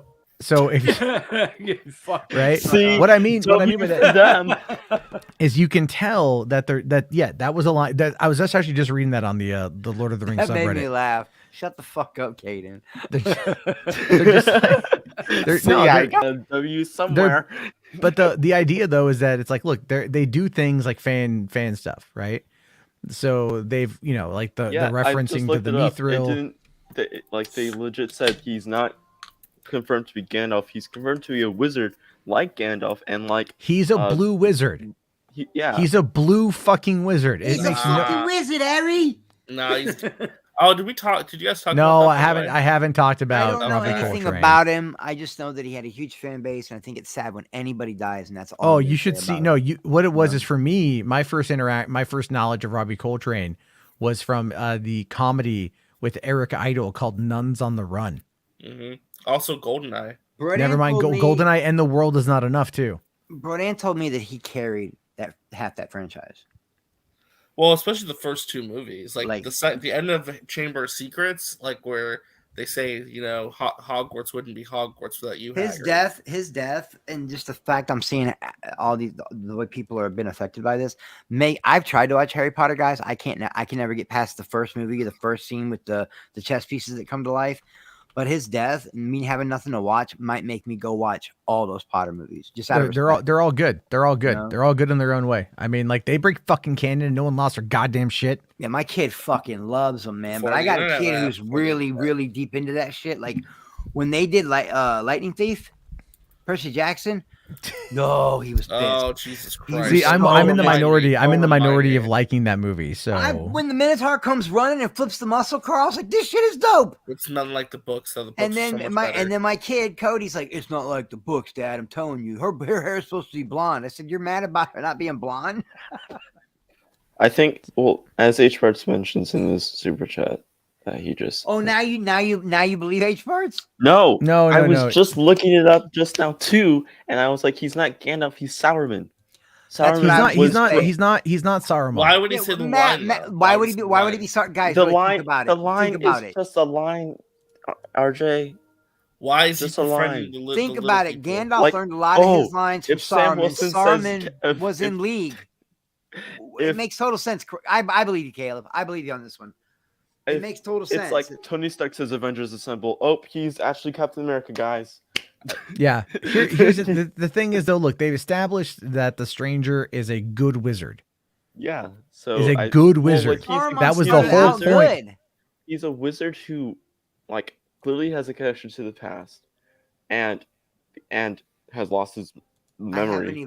I haven't So, even watched the show. you know and I'm who's telling Here- connected to- this is- so I will who's say a this, wizard who's connected to the Sauron past? is gonna seduce Saruman. him. To This is. become I will evil. say this. This is the most beautiful shot of the entire series right here. Oh yeah, That's pretty good. That fucking shot, dude, is like so fucking good. There is so I mean, there's a lot of care in like in the love for how it looks. I think it's gonna be a blue wizard because again, like they don't want to fuck with that shit. Second age, third age. This is well before the third age. They're only able to fuck around. They can't reference anything from the third age. That's part of the deal. You know how The hard that would be appendices to are write all. when you're not allowed to reference anything from a different. You're not allowed to reference anything from the third age, if I recall correctly. Like That'd it's be just so all hard to second age fucking write. appendices. Maybe he's Gandalf, but they're not going to call him Gandalf. Gonna call I think him- it's Saruman. No, they're not Saruman gonna was fuck with- seduced by Sauron. I'm But telling you, they're gonna- Saruman is also from the third age. Saruman, Gandalf, and Radagast are all from the third age. Yeah, but Saruman, if they're canon, who gives a Saruman shit? was also in the first age battle. He was part of that whole Sauron, Bagarath, Morgoth stuff. Was he around at that time? Yeah, and then he was corrupted by Sauron, and then killed or whatever, and sent off. There we go, came right back. there. He's Dumbledore. Dumbledore. And this whole Dumbledore. series is about the rise Dumbledore. of Sauron, right? This whole series that's what it's Sauron. about. Sauron. That's what I call him, Sauron. Sauron, not Sauron. Man, I have a Midwest accent. Give me a Sauron. fucking break. It's all okay? like hey, I got Sauron wrap. We say milk. It's like instead of Sauron milk. wrap. You know, he's gonna wrap it Anyway, up. Like, Sauron. fucking Are you condom, happy? you know? Are you happy? I hate it's you. a West ring. A Coast. condom You is a West Coast gigantic motherfuckers. fucking ring around your That's cock. the problem, RJ. You There you can't go. trust these West Coast motherfuckers, bro, because they'll Oh, call you like out. the West like Coast. what flyover states? Yeah, that's another thing, motherfucker. You guys West are like, you Coast guys are media so stuff. landlocked. You might as well like just admit you're all we got fucking lakes inbred. and shit. We got rivers and What? shit. Oh, you got rivers. You take your Okay, sister Maddie, down listen, there on the weekends. That's when what happens. When the zombies do come and the apocalypse happens and you need Wow. fresh water, you need fresh water. Go drink up all that ocean water you want, buddy. Go on. Bitch, right I live in the Pacific Northwest. It's rain That's right, you central got up mountains here. and shit. You're fine. Yeah, I got, you. dude. I have an Prime aquifer, man. I Floridian. fucking get my water from a Matt, I have well. question. Anyway, guys, real quick. Sauron started out. Sauron. The show's about Sauron. Saruman started out good. Saruman. I think the next thing is going to be. That's the wizard who it is. I haven't even watched it yet, but it's going to be about how he seduced I effed up. Saruman into becoming That's evil. right. It's a whole Anakin thing next season. You'll see. Well, but the So, thing is that, I want to know, like, is a stranger at one point just going to yell out, "I have the high ground"? yes, I hope not. I have the high ground, Sauron. We found this elf Galadriel, and for some reason she has laser swords. And then everybody goes, "What's a laser?" Oh shit! Think about that for a second, right? What if the elves are so old they're Jedi? They live to become the Jedi. Think about And that, one of the right? things leads to You- What, you guys don't what hate instead of Christ. It's instead of somewhere midi-chlorian, cringing it's right all now. fucking the Valor. You know what I mean? It's like that's Poor what H they just evolve into fucking midi-chlorians and shit. Apparently, Rational Skeptic and H parts led to the super chats you didn't get to. Oh no, okay, hold on here real quick. Saruman was the leader of the Istari and was loyal to his mission for years. Also, he was never corrupted by Sauron. He was using Sauron because he wanted the ring for himself. Oh. The ring is a part of. I never Well, the understood thing is that. also Is the people ring like- not well, Sauron? also- no, the rings aren't Sauron. No, the the one rings ring to are- rule them all. It's but the connected rings- to Sauron, though, right? It's The rings, literally the 3 rings, and the part of 10 him. rings, and all those things. Yeah, there's it's plenty of them all literally together. like Yeah, if you put the 10 rings, then you have the power of the Mandarin. Wait, Shang-Chi and the Legend of the Ten Rings? Those 10 rings?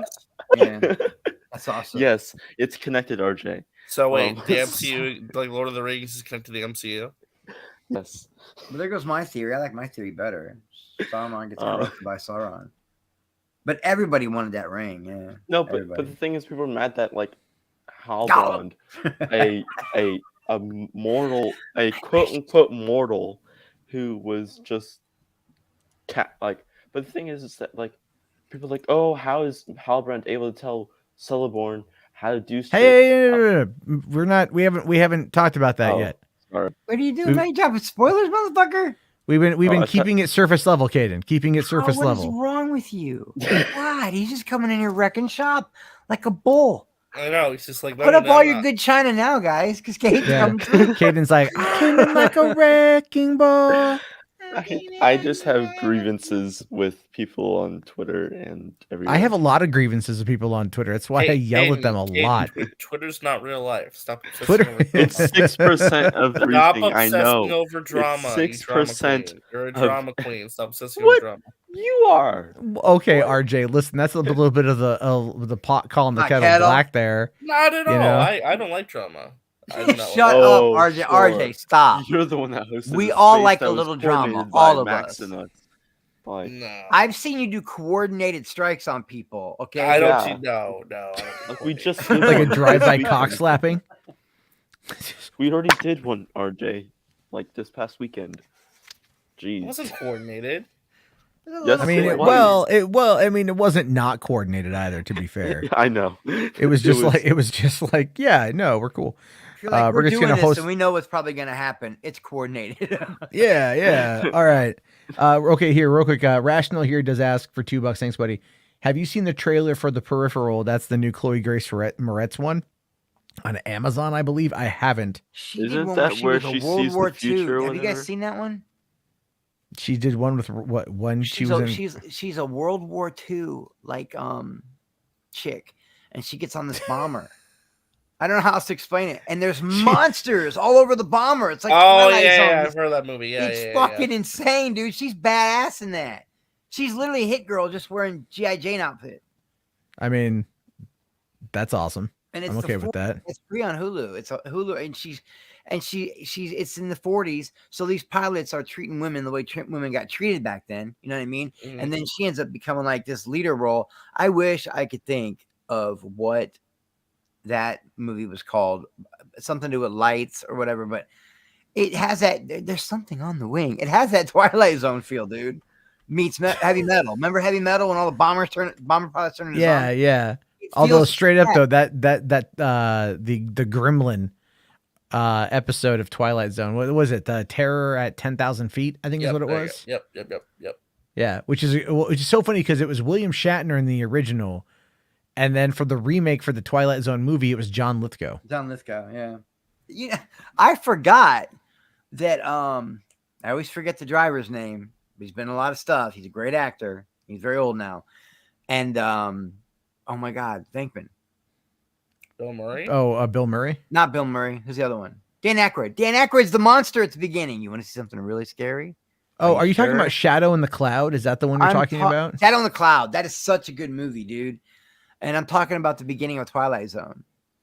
Okay, yeah. It's a female World War II pilot traveling with top secret documents on a B-17 Flying Fortress, encounters an evil presence on board the flight. It was written by Max Landis.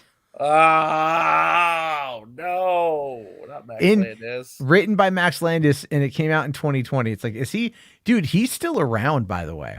Yeah, that's so weird. Isn't he He's trying to still be around? It's a fun movie, RJ. I promise. You'll like it. It is a fun movie. Max Landis trying to do some, like, Supergirl movie?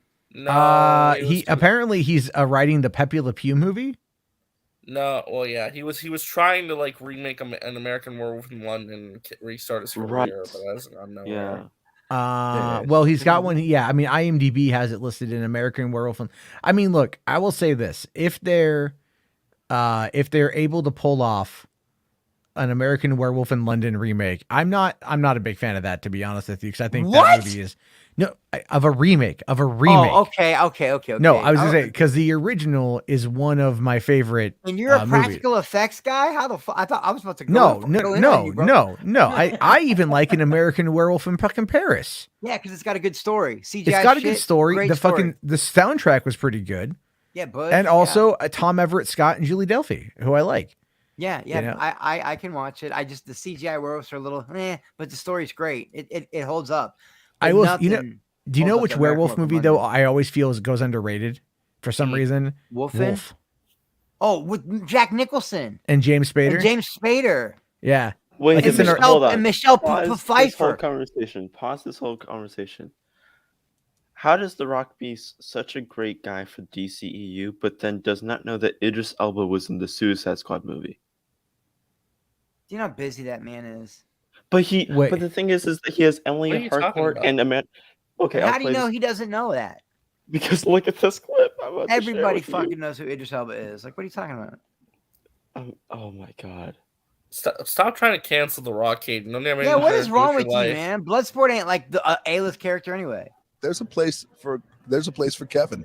There's a few characters who we have in mind. I think there's a place for Idris Elba, who's my boy too as well. He could be a badass superhero. There's also supervillains. There's Again, though, he's And thinking maybe so he much. just means there's a way Sometimes to you extend sometimes Bloodsport. man. Oh, But he- 100% confirmed. I mean, The dude, Rock you- is a liar. He's not DCEU. He's gonna tank it. He's a plant from Kevin Feige to bring it down. Wow, Well, you did really- you really see? are trying to, No, like- well, hold on though. Do you see Noah Centineo seeming like, oh, Rorschach should join the Justice League? Like, come Oh on. yeah, Wait, I saw. he I'm said not I think Kevin. he's trolling. I thought that was Society. fake. No, No, it's it's not real. He Justice actually League, said it's that. Justice He said, Society. yeah. Guys, he said Kevin. He said Kevin. Go. He's referring to Kevin Hart. He's referring to Kevin No, I Hart. know, Yeah. but who's Kevin? Who's Kevin gonna be? Go. Wonder Right? Twins. There you go. Mr. What? No, Pickle Mr. Lick. Mixiaplick. Yeah, that guy. Condiment King. Didn't the rat Oh. live? Kevin Hart would make a funny Condiment King. He would. Or Kite Man. No, he doesn't have like the broy attitude. Like Patrick Warburton could be a good kite man. You know who I'd make? I would fuck with everybody.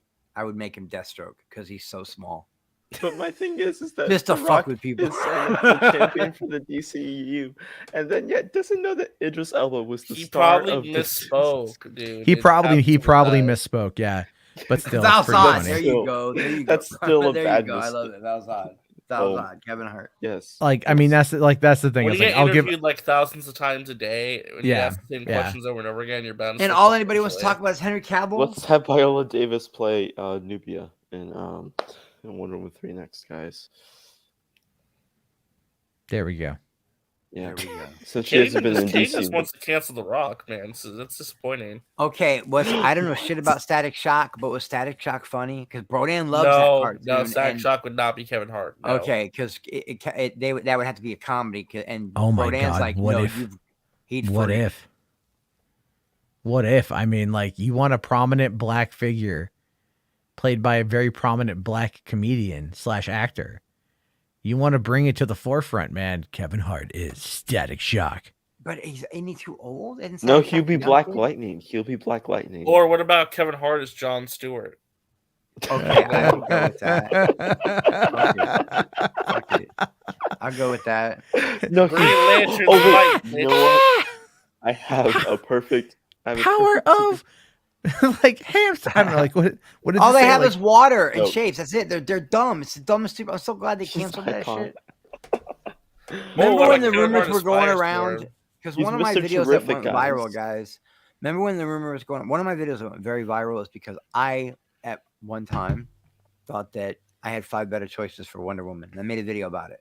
Okay, and it went viral, like 600K, 700K. Okay, and like in just a few days, maybe 400K. It might have been 400K, but everybody, the likes and dislikes were split right down the middle, and people were calling me an anti-Semite. They were they were going in on me. And then later on, I rectified it and was like, nope, I was wrong. I love Gal Gadot in this role. I don't care. I do think she's a little small. I wanted Gina Carano, but Gal Gadot is obviously better. But then there was that rumor that they were bringing in Jon Stewart, and it was gonna be Denzel. Does anybody remember that? Oh yeah, I do remember that. Yeah, It was way back in the massive, day. and I still want Denzel to be an older version of Jon Stewart. And oh my god, Denzel in a cape movie! Come on, guys, come on, man. Denzel would be a great Marvel Magneto. villain. Like Magneto. Dude, I'm in. I don't give a fuck. If he's black. Giancarlo as Professor X and Denzel as Magneto. The conversations, bro. Oh my god, the dialogue. You mean in the movie? Yeah. Oh, the conversations online would be a fucking dumpster fire. Yeah, everybody would be mad. And these white people, they're hating white people. Like, look, dude, it don't got to be a concentration camp. You could make it a slavery angle. You know, that's where it doesn't matter. Or a genocide in like a foreign country. Yeah, that's what made Magneto. So, you know, the duality inside of him, the PTSD he dealt with, the fear, the villain. That's what made him embrace being a villain. But he's one of the greatest, if not the greatest villain ever, I think. What if Kevin Hart plays the Joker? Well, what if you know what? Here's what happened. Kevin Hart should play Mr. Terrific. That way Mercury can have a stroke and be pissed. But I have an actual serious recommendation. Kevin Hart for Isom. Oh, there we go. There we go. But I have a serious recommendation or casting, whatever. Thunderbolt, the pen, Thunderbolt pen, the pen that basically zaps out a lightning genie, like that thing. Why are you always bringing up some shit we ain't never heard of? It's probably the JSA. The Fezman says Cyborg. Kevin Hart is Cyborg. Oh my God, Ray Fisher would be like, "I've been betrayed." Kevin Hart's a race traitor. Hashtag accountability over entertainment. I like him. He's siding with Jeff Johns. How dare he? And my second time, I'm telling you this right now, the Snyder Cut, when I watched it, I hated Cyborg in the first Justice League. And when I watched him and Ezra Miller, it felt like it was more their movie than anybody else's. I really, really liked Cyborg in the Snyder Cut. So I can see why he's the heart and soul of the movie for a reason. Yeah. So. I agree. I do agree. Let's see. Benson for £2. Thanks, man. Says, after Me Time, Kevin Hart should retire in shame. He makes a lot of money. Yeah. Oh, Me Time's that Netflix one. Yeah, I ain't watched that. Him and Mark Wahlberg. It's that's weird. And I usually like everything Mark's in. Everything. I mean, LMAO Productions or whatever that is, his production company he has radio stations, legit 3 radio stations. One has a actual radio show. The other one plays comedy specials from all lower comedians, higher comedians, all that stuff. And then one's just an actual radio show that he does once every other week or something like that. So Caden, how come you didn't tell her? I couldn't get it out. I'm sorry. I've known for a long time. I just thought it was funny. All right. In my face cam last night, and everyone's like, "Oh, Caden's black." People were freaking out. Caden looks like fucking Lionel Richie, dude.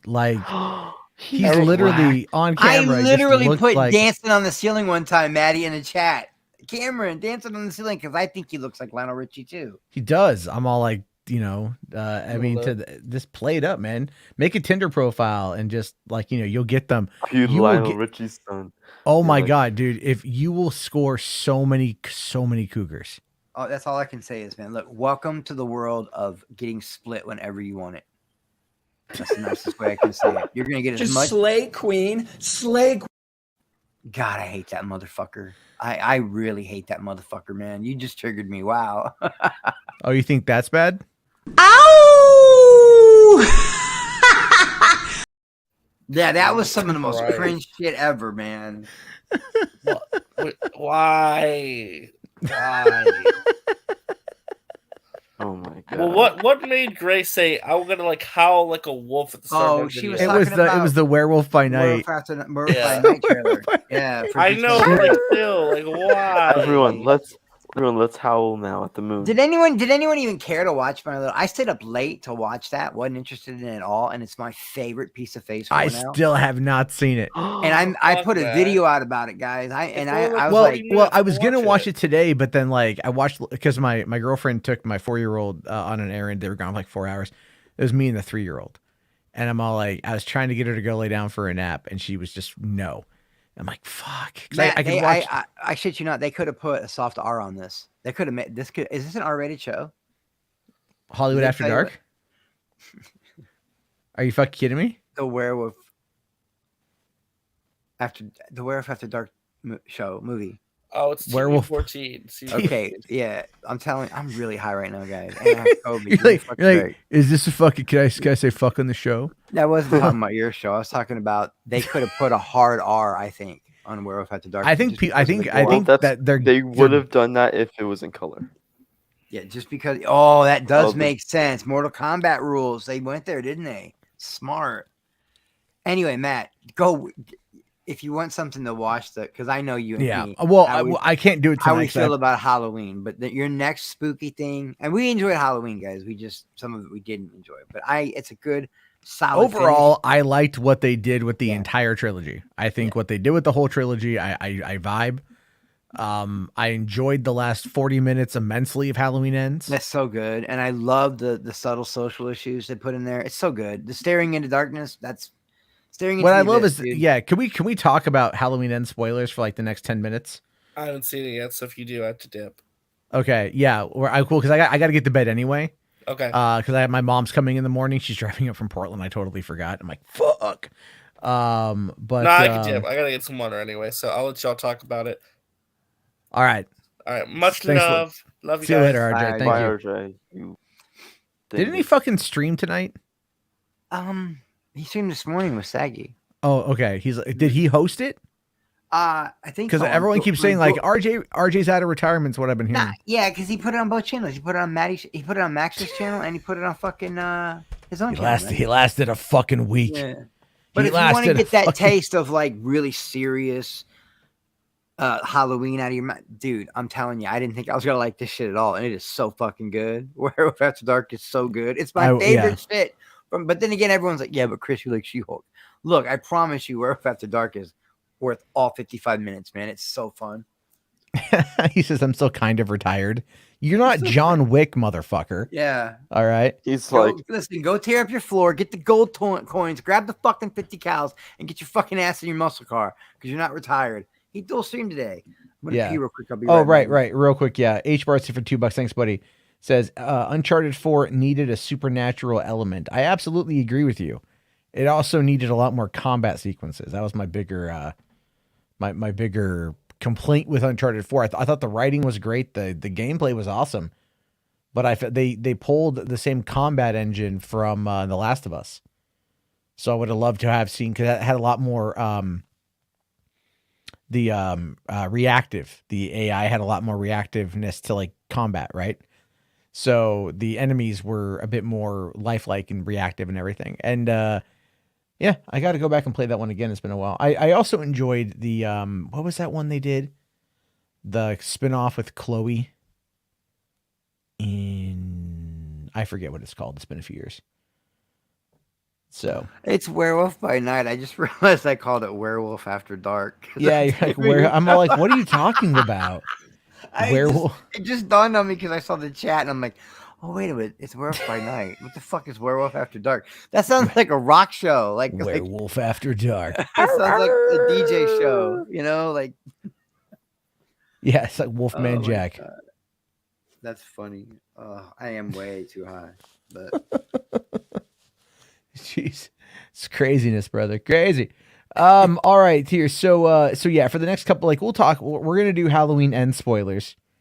So if you guys care, you've been warned. You've been warned. Dip out. So yeah, I'll let you guys know. I thought I got the one about the ring. Which one did you say about the ring?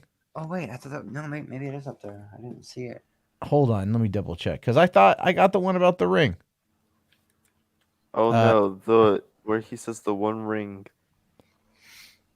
I must have missed it. Sorry. Oh, It's Oh, the between ring was Cougar Saran's and power. I remember McLeod. that. I remember that super chat. The Saran. oh, poured there we himself go. into the Oh, ring. okay. Sorry. Yeah. So sorry. I don't know why I missed this one. Sorry, buddy. The One Ring is Sauron. He poured his life force into it. It was only loyal to him. Unless Amaya got it, they could bend it to their will. Oh, okay. I wonder what ring that is in this show. It's probably gonna be this little one. Well, you know what? Here's the thing. We'll be there in 5 years. We'll figure it out in 5 years.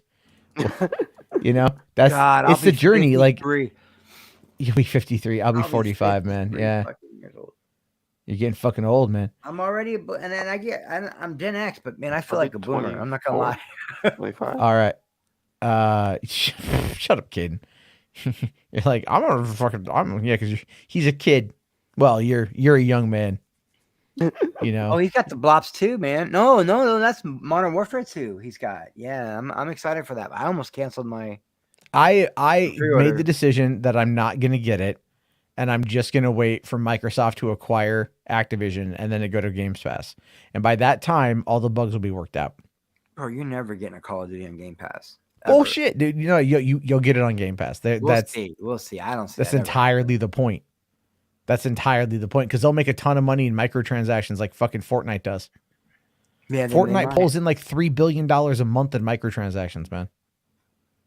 Like just imagine like Modern Warfare, like for one, Halo having access to the Modern Warfare stuff.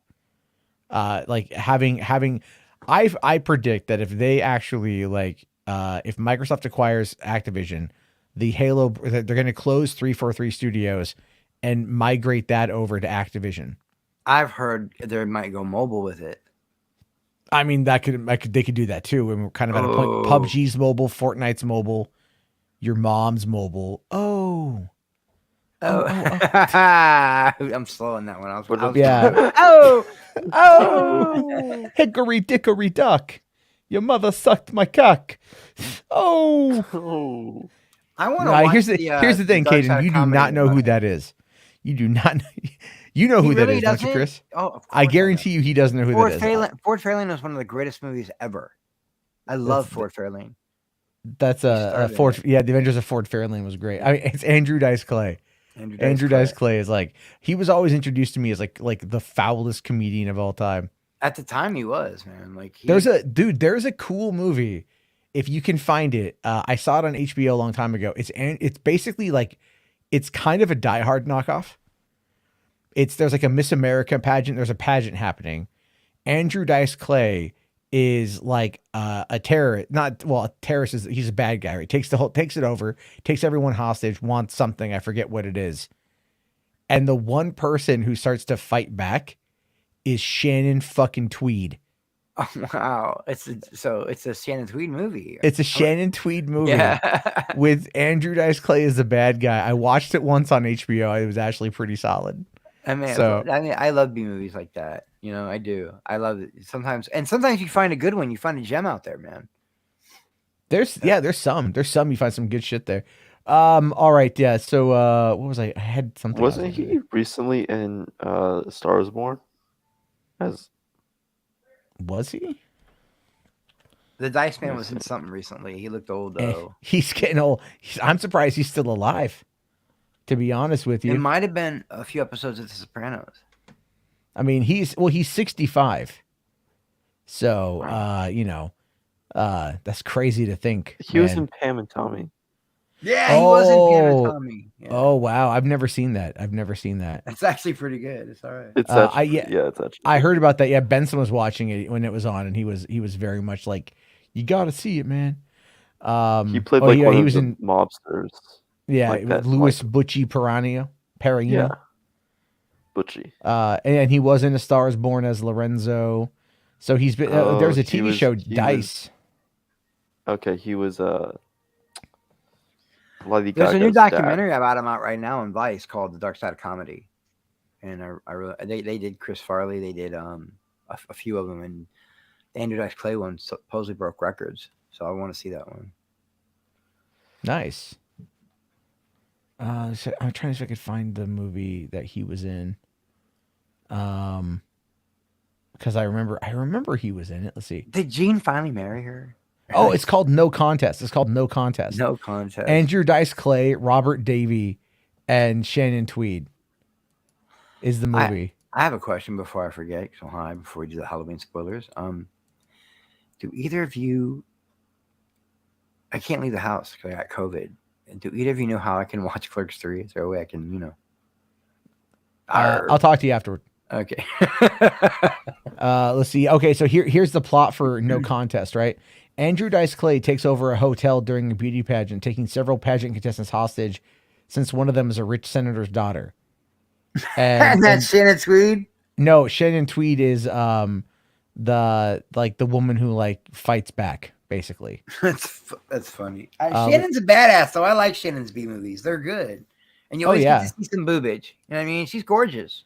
You don't see any boobies here that you know where I really liked her? Detroit Rock City.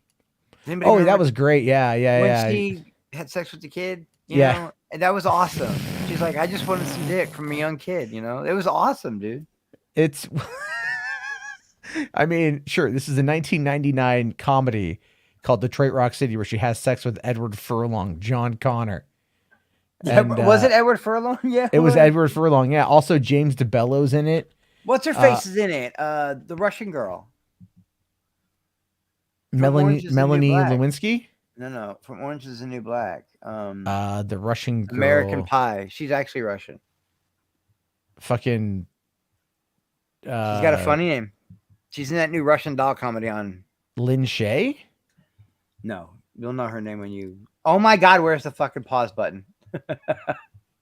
That doesn't exist on the internet. Chloe Sivan? Oh, Natasha Lyonne. Natasha Lyonne. Yeah. That was so here's the, according to Wikipedia, the plot summary of No Contest. A Miss Galaxy competition is hijacked by a gang who take a number of hostages and demand diamonds as a ransom. However, the host is a kickboxing actress is determined to stop. So she's who's the host, and so she starts fighting back. It sounded like he said something. Oh, and totally Roddy different. Piper is in it too. Roddy Piper is in it as well. As Ice. Sam, she was a disco chick. She was gorgeous in that movie, and they were fighting. And I remember when they said Kiss will never make a disco album, and then it turns out the biggest Kiss album of all time is the disco album they made. It's funny shit, but yeah, I remember her in that. Oh, I just love it though. I just love it when they get to Detroit and James Bell's like, "This is better than the first time I fingered a chick, man." That guy I thought was really good, and he was really funny, and he was kind of a one-trick pony as far as actors go, but I thought he kind of had it in him to at least be the buddy in these movies for a long time. People felt like he was a Jay ripoff, Jason Newsmith ripoff, but I was like, no, this dude's funny, man. I liked him. There's another movie out there that a lot of people didn't get into. I don't know why. Adrian Brody, these two young kids, and it's called High School. And he accidentally gets high before the SATs or whatever. So they decide that they're going to go steal this guy's keef, and then they're going to take it to school, and they're going to put pot in all the brownies. So everybody drops dirty. It's hilarious. And he's in that. Dude, I think it's the very first movie that David Hasselhoff was in, or one of the very first, was called Revenge of the Cheerleaders. And I saw it at a Grindhouse Film Festival at the theater owned by Quentin Tarantino, back in 2007. I've never got to go to one. I want to go to one so bad. They're fun. They're oh my God. They're so much fun. And at one point, they pour a bunch of LSD in the spaghetti sauce and at the high school, and all the kids get high. And then the jocks and the cheerleaders go into the shower and they have an orgy, and you see Hasselhoff's dick.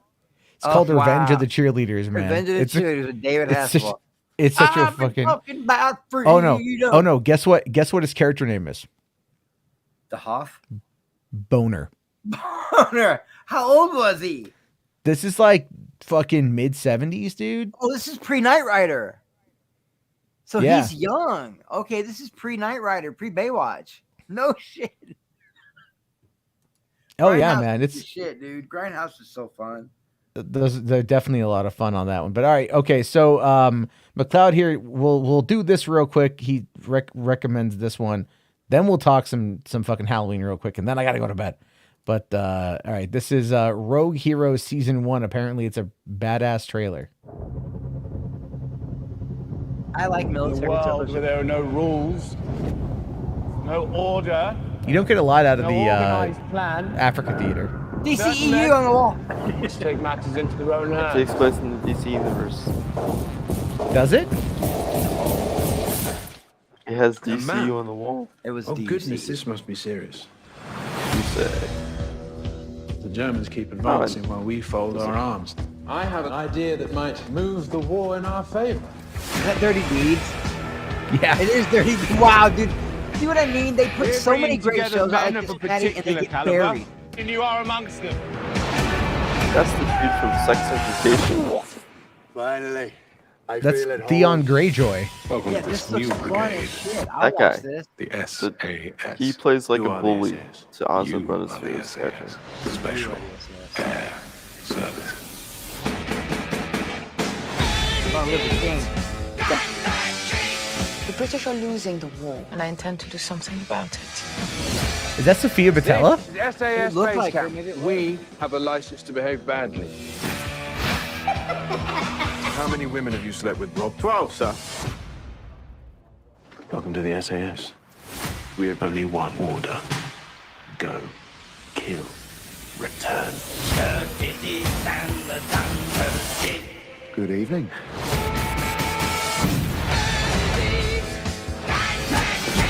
I hope I did no permanent damage.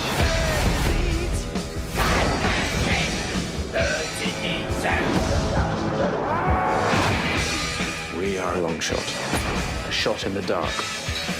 But at least we are a shot. Hangover? Memories of Scotland. Let's go and win the war. You're all mud. At last. He gets it. All right, that looks fun. Yeah, no, I love it when they put great shows out like that and then they get buried. Well, I mean, now see that's Epix, and Epix is owned by Amazon now, so that should be on Amazon. And then if that's on Amazon, it's a World War II kind of like fun, cheeky, action, sexy, killing Nazi thing. Yeah, it's got that vibe from that J.J. Abrams movie. What was it with zombies? It's got that kind of vibe. Oh, Overlord. Yeah, I love shit like that, man. And they use AC/DC. That's pretty dope. You know, I couldn't believe that I thought Samaritan was really good. And nobody talked about it. I haven't seen that one. It got no buzz. Benson was talking to me about that. He was hitting me up about it. He's mentioned it a couple times. It's really good. There's some fun stuff there with that one. I thought Epix was Warner Bros. No. Epix isn't. No, Epix was owned by MGM. Yeah, it was MGM. And now they're owned by Amazon. I believe. I could be wrong. And sometimes they would license their stuff out to Crackle, but I think Crackle fell through. That was Sony. Crackle was Sony, yeah. You can't even find because Crackle put out a couple original movies, right? They did they did 2 Dead Rising movies. Amazon. Well, it's MGM, Lionsgate, and Viacom that own Epix. Oh, okay. Yeah, okay. now. So now Amazon, Lionsgate, and Yeah. and Crackle, I thought was going to be big. I can sit through a couple ads. I won't lose my shit, but they did put out some nice shit, or you could find stuff there that you couldn't find nowhere else. And then it just kind of fell off the maps. I don't even know if it's still a thing. No, it's not. Crackle's gone. Yeah. But they did Joe Dirt too. Well, the Yeah, reason why that was Pennyworth them. was on Epix was because when MGM was like See, that's another one. I partners think I might with need to check Warner out. Brothers, like, and Epix was like the housing place for it. Okay. Well, Stroke Managers, I thought well, here's the thing. Warner Brothers Television will sell shows to other networks. That's Yeah, kind you of like can license out shows. yeah, it's like The Big Bang Theory was on CBS, but it was a Warner Brothers production. Right. And So I mean, there's also like I feel like co-productions where it's Epic like is one of those really good streaming companies and channels that get swept under the rug, man. And it bothers me because they put out some good shit. Epix kind of reminds me of like Encore from back in the day. Exactly. It's like It was it's connected not to stars. HBO, Yep. it's not Showtime. It's like Right. your bottom basement cable channel, but Stars Light. If you could make a Stars yeah, Light, yeah. This is before Stars even, and it was like, good. but it wasn't because I mean I think for a while it was like HBO, like Cinemax, Showtime, Encore. Encore was the shit back then. Remember, Maddie? If you wanted to go watch all the Bruckheimer shit like The Rock or They had Armageddon, all that Encore shit had on like there. really good. They'd run some good selections. Also, Saturday night at midnight was anime time. Yeah, they were one of the That's first where I ones to watched push like anime. Yeah, that's where I used to watch Street Fighter 2, the movie. That was good. And then I think I watched like Macross 2 or one of the Macrosses. So those are the ones I remember watching. Because I'd get home from work and I'm like, all right, I'll turn it on and I'll watch it and stuff. Because so there's some good. Oh, okay, Warner Horizon TV was scripted TV was the one that produced. Oh, okay. Pennyworth. because I was looking for Correct. Halloween Kills the other night. I was actually looking for it. I wanted to get caught up. I had to get out my DVD of 2018, and I had to watch Hollywood. I had Hollywood. I keep looking up there. I'm so high. I keep looking at your Hollywood After Dark thing, and I'm saying what I'm looking at. I'm dumb. Halloween Kills was on HBO. It started on Peacock and in theaters, and now HBO has it. I had to watch it on HBO Max. Wow. I wonder now- if that's I thought they would have had it all there. Yeah, I thought they would too. If they were smart, they would have dropped that whole trilogy right there and got people ready for it. Because I mean, because I was saying like I picked up the copies of 2018 and then Kills and watched those and stuff. And like, I mean, I'll say this though. I'll tell you this. I really liked 2018, and I enjoyed Kills quite a bit. My problem with it was I felt like the townsfolk were just kind of like people who were just dumb. it was You dumb. know, like the hospital. there was some scene dumb. dumb. No, the Well, hospital it scene was was- great, man. I think, like, as Laurie says, Jamie Lee also says it, and I think it was just that, and it says it in the movie as well, like that, like in Halloween 2018, I believe, and just like the whole like history with Michael Myers in that town, like Yeah, they just wanted to get rid of him, like that was Evil Dies like, Tonight. But it's just Yeah. a little cringy some and parts. This new it one, was. this is like- my favorite version of Laurie. Oh, Since the I think original, this- Matt. I yeah. love this version of Laurie. Oh, this version of Laurie, like, honestly, like, after watching it, like, both, like, everything, I was like, this Laurie's great.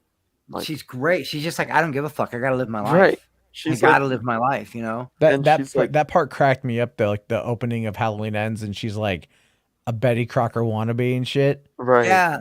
Yeah. But she still swears. Yeah, she's just having fun. You know what I mean? She's that was my favorite part of the movie was Laurie. I thought, a lot of people were complaining about Allison, right? They're complaining about Allison's character, and I'm like, completely understand it. I think the main three characters of that movie, Allison, Corey, and Laurie, had great stories. Like, and chemistry.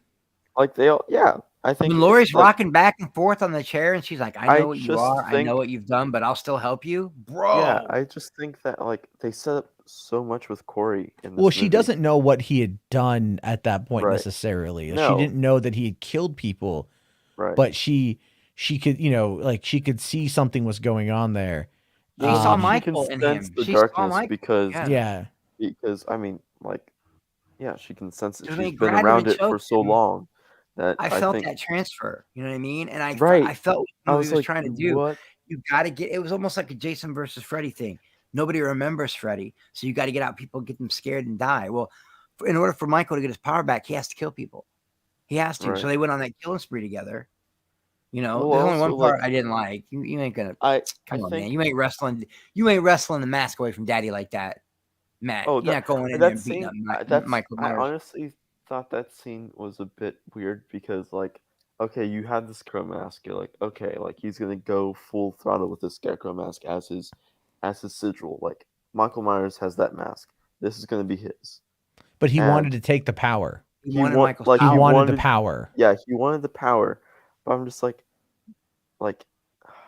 I feel like there was a other way. Like they set up so much for Corey to be like the next like major, of course, like killer at And they following still up can. Myers. They still can.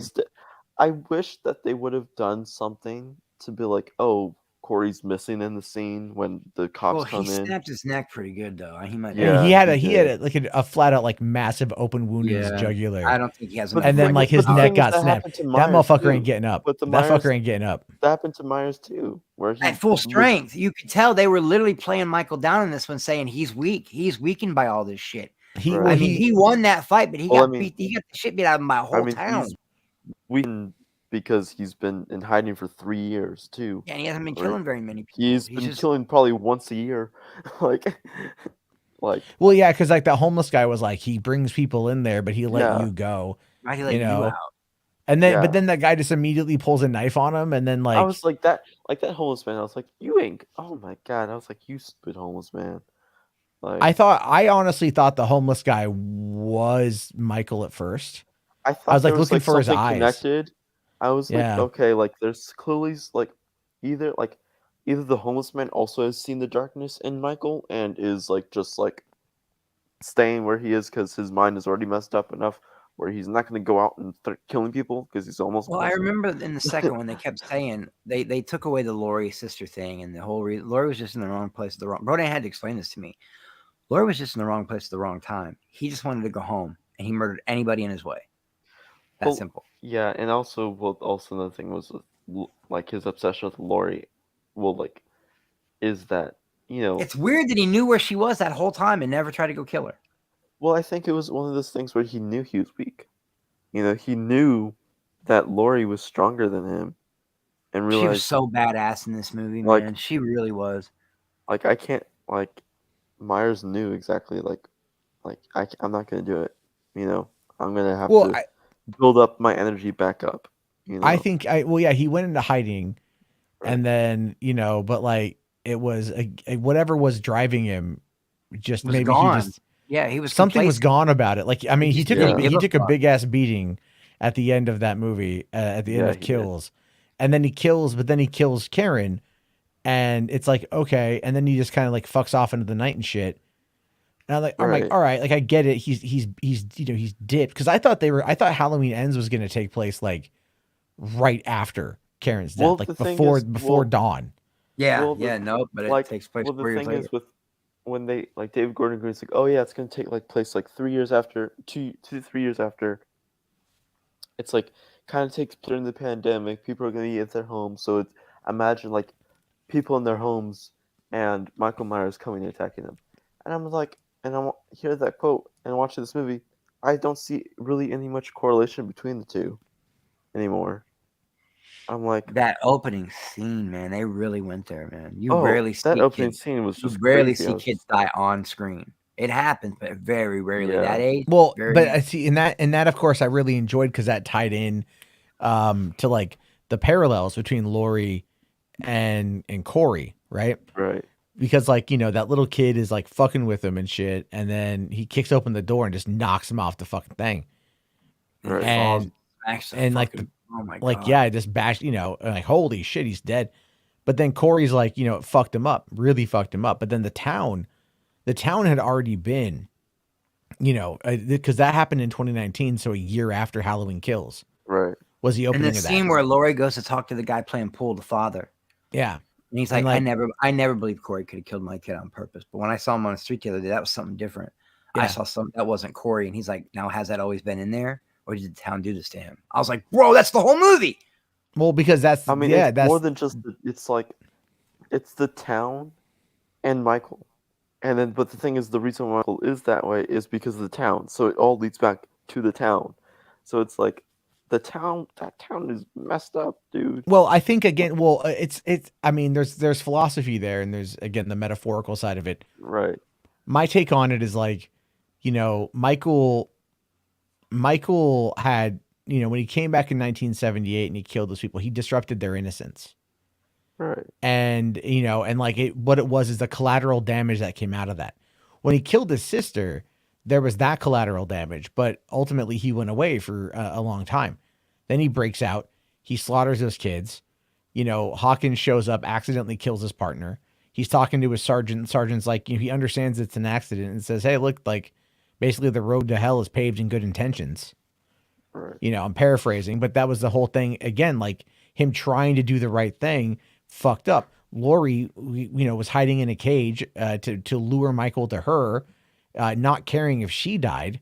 And in the process of letting him of that happening and her baiting him, Michael went on this massive killing spree. And that was the whole bit when she's walking out of the grocery store and there's that woman there from Which Halloween scared Kills. the hell out of me when she popped up. I was like, oh my god. She had the light bulb stuck in her neck, man. Like, yeah, she. I mean, like, even and know then her she, name.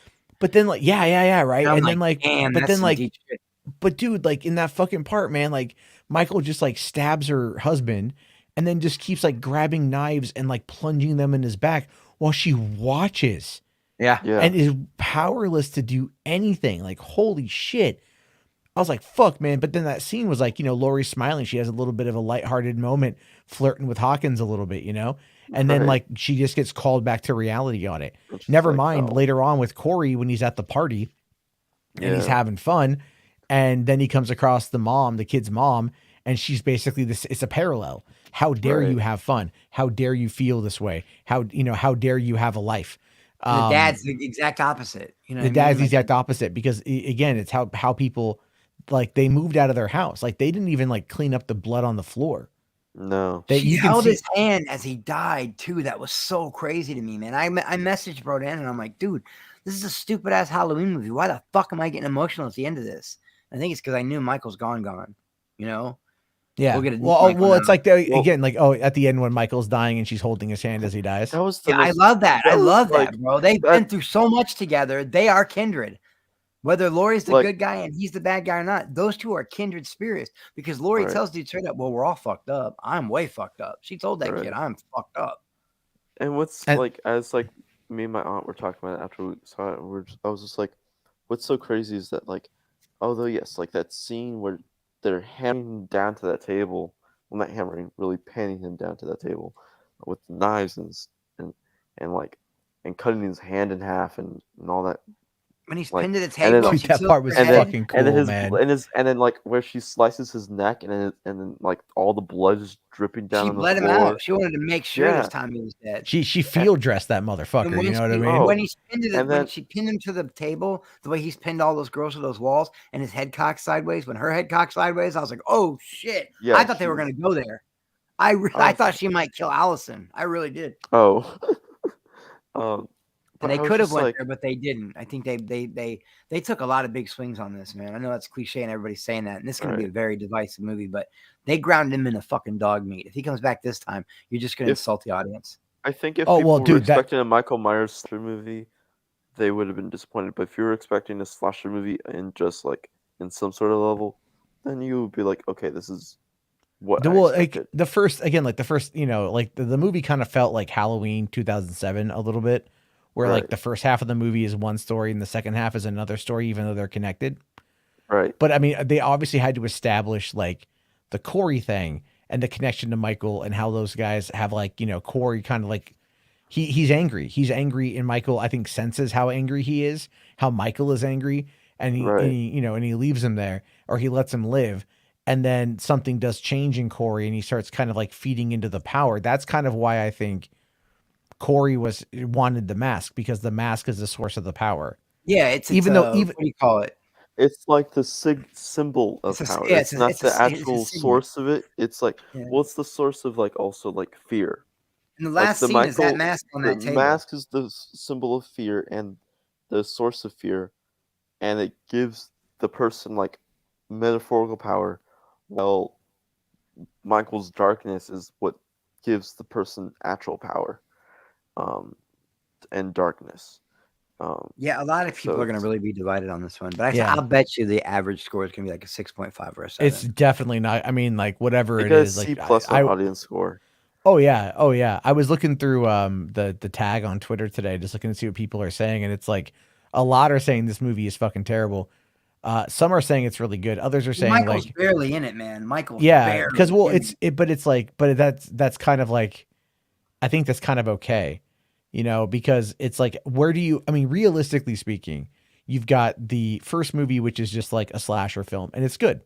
And then you've got the second movie, which is, a much different take on things. It's and that kind of, street justice. Right. Yeah. And that kind of divided the audience. And then this one is but where do you rationally take the story. And how do you That- end it? How do you end it? This is like the idea there of like, we have a trilogy here. Carpenter was heavily involved, and like I guarantee you, he was heavily involved in like the story too. I'll one bet thing you I realized, the Carpenter I- stuff, Corey. Yeah, I'm sure. I feel like that's where Carpenter did the most because he's always wanted to pass it on and make it an anthology. Well, he always wanted to be an anthology series. Yeah. Like he wanted each movie to be a new shape, like as the evil. And they mentioned that's it. why I If you think go back and watch those Easter and I eggs, honestly the think shape that's of what they're this, the going to shape of do that. with this one. Well, I think they're of course going to try to make it feel familiar, and with Allison, and then after Allison's story, they're going to just do anthology after that, and do like. Well, you know, people were mad about the Allison angle, right? Why would she go for him? And it's like, I loved it. I'm like, it's PTSD. She was drawn to him. Yeah. She was drawn to him like Lori was drawn to Michael. Right. It's a connection there, and it's like Mike. And She'd witnessed her dad died. Her mom died. She watched her boyfriend die. She Right. clearly has her PTSD problems that came from that. She even basically said she's all like, you know, they had that fight outside the bar, and he, you know, and Corey's like, no, everyone can. They look at you and they just see your struggles, right? They go, oh, Right. you're a survivor, you're a hero, and they look at me like I'm just a fucked up monster. Yeah. So, and then she's like, but she sees in him what other people don't see, because of her experiences also kind of shaped it a little bit differently. And she stuff. was super forward, man. Like she and- targeted him and went after him, man. She was Yeah. way forward. Like, you gonna take me out? You gonna kiss me? Yeah, now? that was like, and like, Like- okay, like she saw something clearly clicked with her right away. And that's how a female with zero fear of anything, you know, fear of dying, fear of embarrassment. Well, she was also dating a cop. Think about that for a second, Yeah, right? dating a So cop she's for a while. dating a cop who's a total fucking piece of shit. Oh. But she's dating that cop probably for the excitement He factor. definitely deserved to die. The way he died was pretty brutal, man. The kills were so good. But that one fucked me up. The DJ one, I went. The DJ one, I knew this what you were Wow. talking about, man. Oh my. I knew this what you were talking about. motherfucker. But You see, went but the there. thing with that though is like Michael Myers had brutal kills, but once he killed you, he moved on. For the most part, he moved on, with the exception of like the guy. With the thing with Corey and killing the DJ and killing the other kids, is he did it like he tortured them. Yeah, it was to an revenge. extent. It was Like- it was vengeance. It was vengeance, like, you know, like, you know, when they go out to like, there was that scene. I know Jimbo had posted it in the DM, like where Corey and his mom's like, you know, you're staying out with this woman. Why didn't you just get the fuck out of my house? She slaps him and then she hugs him. She kisses him. There And was, it was Yeah. There's a a weird lot vibe, of weird, dude. weird There's vibe different there. vibes in that. But then, like, Me his and Brian stepdad- were talking about it. Yeah, but like his stepdad was just like, I hope you find love Super one cool. day. Exactly. His stepdad You know? was Right. super cool. And then he died just gets accidentally. well, what about the chick from Halloween Kills that, like, you know, yeets herself accidentally, right? Oh my John Wick God. yourself. She's just like okay, John like Wick it's. yourself. But then, like, oh my god, though, when that dude got blowtorched, That was holy crazy. fuck, They showed it. that was nuts, dude. He Like, ran what I over loved the is the bitch. focus was on the other girl pinned down by the Yeah, by the like truck. her gate. reaction. It was her reaction to it. And I was like, oh my God. He used a giant a pipe wrench to knock the black girl. Oh, just dude, but he cave took her the head in. drumsticks and shoved it in that one guy's eye. Oh, Insane, dude. That was Insane. nuts. So good. The kills are so good, and there were so many. Me and Brodan were talking while we were watching it, and we were literally like maybe a minute apart. And I was like, "Dude, this mom's giving me a Carrie vibe. You know, the Carrie movie, Carrie. Yeah, That was giving me a Carrie vibe. And I'm telling you, Corey gave me a Tommy Jarvis vibe. They did in Halloween Ends what Friday the 13th couldn't. They didn't have the balls to turn Tommy, the Christian or not Christian, the Corey Feldman character. Yeah. From 4 that was supposed to be the Tommy trilogy. They made it look like Tommy was going to be the killer after part 5, and they didn't go with it. They brought Jason back because everybody was mad, but a lot of people wanted to see Tommy snap. They did a Carrie angle, a Tommy Jarvis angle. Brodan even said he felt some Christine in there. Oh, well, I believe there was a Christine. No, sorry, that was something I saw the other day on the freeway. So there was a semi truck that had Christine spray painted on the back of it, like with the logo from the movie. Yeah, which is a Carpenter film. So I thought that was kind of funny. It's my second favorite Halloween. I'm just saying, it's like the thing is, like, where you're going to take a story like this is, you know, it's very difficult to do it into a trilogy. Like it's slasher movies for the most part are just like, you know, you have your original story, and then after that you just want to find a scenario to have him kill a whole bunch of people. This But I could have think been here- a show. This could have been a show. This could have been a show, and I'm glad I watched it the way that I watched it, one movie a night, where I could, because I was originally planning on watching, all 3 of them in one go. Like last night, I was gonna okay, and then I'm like, oh fuck, man, goddamn, Yeah. You won't have time to process everything. Lord of the Rings. Well, that was the thing. I get done with it, and I gotta do a video talking about this. And like, no one watched it. I'm fine with that. Like, some people watched it. That's cool, but I'm like, I just got to talk about this. And but like, what really got me was the whole part where like, when like they walk out and they're like, Michael's dead, and then Allison's like, he's not dead enough. Yeah, and then they have the big march with the whole town. The whole town there. But what I love is like all the cops are like, this isn't what we're supposed to do. And the sheriff's like, tonight it is. Tonight it is. Because it's like we know he was going to come back. They want that curse off of Haddonfield. Like, they want it gone. Like we've seen what happened 3 years ago, 4 years ago, right, guys? Where we legit beat the crap out of him, right? Well, yeah. Plus, we need to get rid of him. Old. Michael's old. They got to kill him off. He can't be doing all this. Yeah, but like I thought Lori was going to sacrifice herself as well. When she put herself in there, I was like, what are you doing, Lori? I was like, oh, yeah. Are you gonna? I thought she was standing there with him. I'm like, because at the thing is too, at the beginning of the movie when we see Corey go into the mechanic shop. Be like the did you notice? Like, I saw the I saw the the chipper. That's gonna I was like, that's gonna be something. Someone's gonna be killed in that. Someone's gonna be killed in that. And then, but just my God, though, like just like to watch it thresh the body. Oh, like my jaw hit the floor. I was like, holy shit. And then we enjoyed it, but we know it's going to be divisive. We know there are people that aren't going to like this at all. Like, we know. Yeah, William, I'm look, here's the thing. Here's the difference though. It's like, did I enjoy what I watched? I enjoyed it. Does that mean I like the movie? I still haven't determined if I like it, but I like what it had to say. I like what it really had to say. It's if the movie starts off and Laurie's monologue is talking about how the town has like, it's gotten worse. It's become dark. It's become violent. I mean, yeah. And they're all worried about Michael coming back. Like the 2 kids shot in a car. And there were good parts of this. He don't use guns. Don't worry about it. He don't use guns. They still worry about every death. They're paranoid. She said they're paranoid. They're always looking for a Michael Myers death. And I love William. You didn't like this version of Laurie. I love this version of Laurie, especially at the end when she knew she took out Corey. Okay, and then she heard the footsteps. She fucking knew it was him. She knew right away who it was. No, she knew that Corey. What the heck? Why? How does he have the mask? Where? What the heck? So clearly, either he killed Michael or Michael's here. Because and then that's when she walked back there and she's like, oh, she saw the door. I thought it was great. Yeah, she saw the door open and she was like, oh, he's here. And she just knew, and then she walked back into that little corner and sit there, and hid, and she knew she was going to take an ass whooping, and she heard him, and then that's when I was like, oh. Well, God. What I love is right before then when her and Allison get into it, and Allison leaves, and then she's like, you just you're basically a shit person, right? You've just wasted your life or whatever, and then. You're obsessed with the death. You're obsessed with this, and then she just picks up the phone and she's like, "I want to report suicide," and then hangs up. William, oh my God! And I'm just and I thought fake out. I thought she was that fake out was brilliant.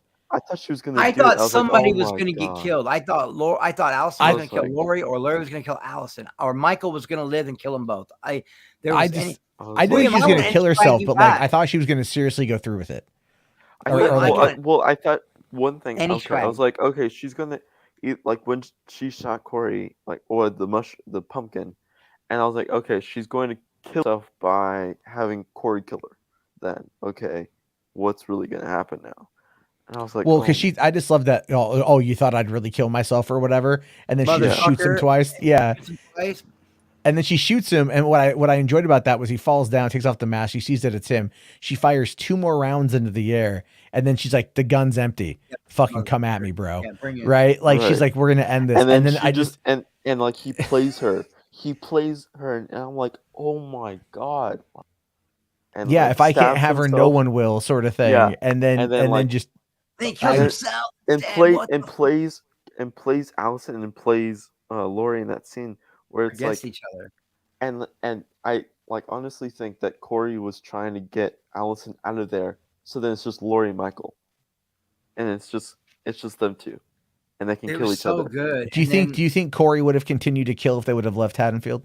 Yeah, Yes. it was in Yeah, I him. think so too. In the beginning, no. When they first said it, like I don't think so. No. But then Allison recognizing that something happened because you go back to that radio Yeah, station. and the woman scene. you love, you told her you killed somebody, and she's like, "Yeah, okay." She's okay with I it. killed somebody. She knows you're doing Well. The thing with it is though is he says I killed somebody, It shows and her then the boy, and the he boy goes to died. the house. Yeah, to the not that he killed the homeless guy. So it's like he doesn't. So he's being honest, but he takes her back to the house.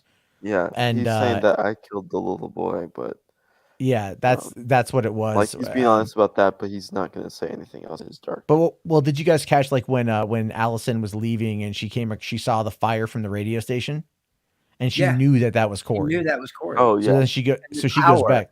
But And man, you know when- what? Brodan and his dad and a bunch of people have a theory that tower is somehow related to the horror that happens in that town. That big radio tower. Because Michael always stares up at that tower. So there's a fan theory out there that tower is the evil. That would be kind of crazy. I mean, there's something in Haddonfield clearly that's there, and we don't know what it is, but it could also be like this amplified darkness. But then but Michael created fear, and that fear is what then permeated, and that's what we saw with Halloween Kills when the mob goes after the guy. I think they knew that it wasn't Michael, but they also didn't care, And then you got Tommy Doyle who is there, and he's like, he starts to kind of realize, oh wait, it's not him. But at this point now, the mob's been activated. It doesn't matter. It doesn't matter. And so you've got that, and then it's can't like reel back that kind of energy. With evil dies tonight. Evil dies tonight. They just kept chanting it because like that's their mantra. right. I want the biggest one you got, William. I want posters. I want all the swag. Just small. Oh yeah, You're out of XLs. God damn. What do you have? He's got posters. I'll take a Just poster. small. None of us fucking will love- Caden. I fucking love I William, can. but we can never get I on can the same take that. page when it comes to movies. The only thing me and him really have in common is Star Trek, I think. I think the thing with Halloween Kills is or Halloween Ends is this entire trilogy is what it is trying to say about staring into the abyss, and then it's staring back, and then also succumbing to fear and succumbing to those kind of desires. Yeah, and what does it do to your mental state? Yeah, and what does it do to you? Because And there's like a play on processing mental everything. illness through that whole movie. Yeah. Well, PTSD mostly. Well, it's like It was in the first trauma. movie. Well, But what I would- can tell you, I was raised by that. Like, no joke. I'm not just saying it. I was raised by PTSD. My Yeah. mom had to come over here from Cuba on the Mariella boat lift. She PTSD, had bad dreams about it forever. And my dad was in Vietnam. He came home all fucked up. So I was raised, but they didn't even call it that. They called it shell shock or something. They didn't even Yeah. call it PTSD. So I was raised by it. So I recognized it in the movie. When you did your video, I was like, this is perfect. I'm so glad he did this video tonight.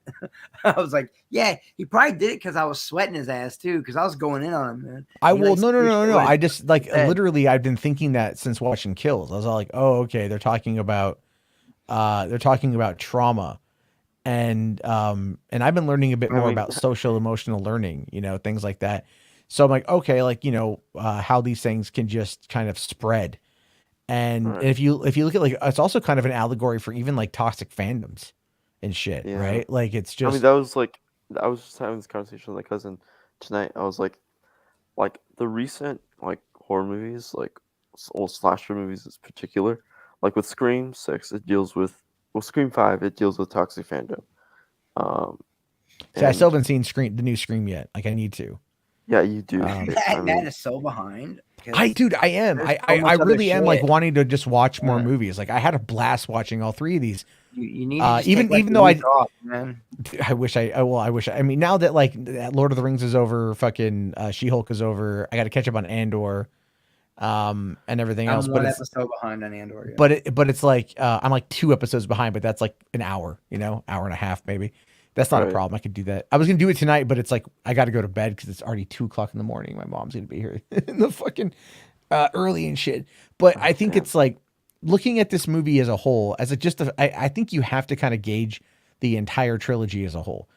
Yeah, Because you can't, that's what we were saying. Put them all together and watch it. You'll get a different watch feel. it, dude. Watch On them it. all in one sitting. Yeah, it's It's like, I think for, if you, just to kind of, to go talk about another franchise, if you know, like, what are your thoughts on Quantum of Solace, the second Daniel Craig Bond film? I honestly, I'm not gonna lie. I like Quantum of Solace because it dealt with a love story and a revenge for that love story. Yeah.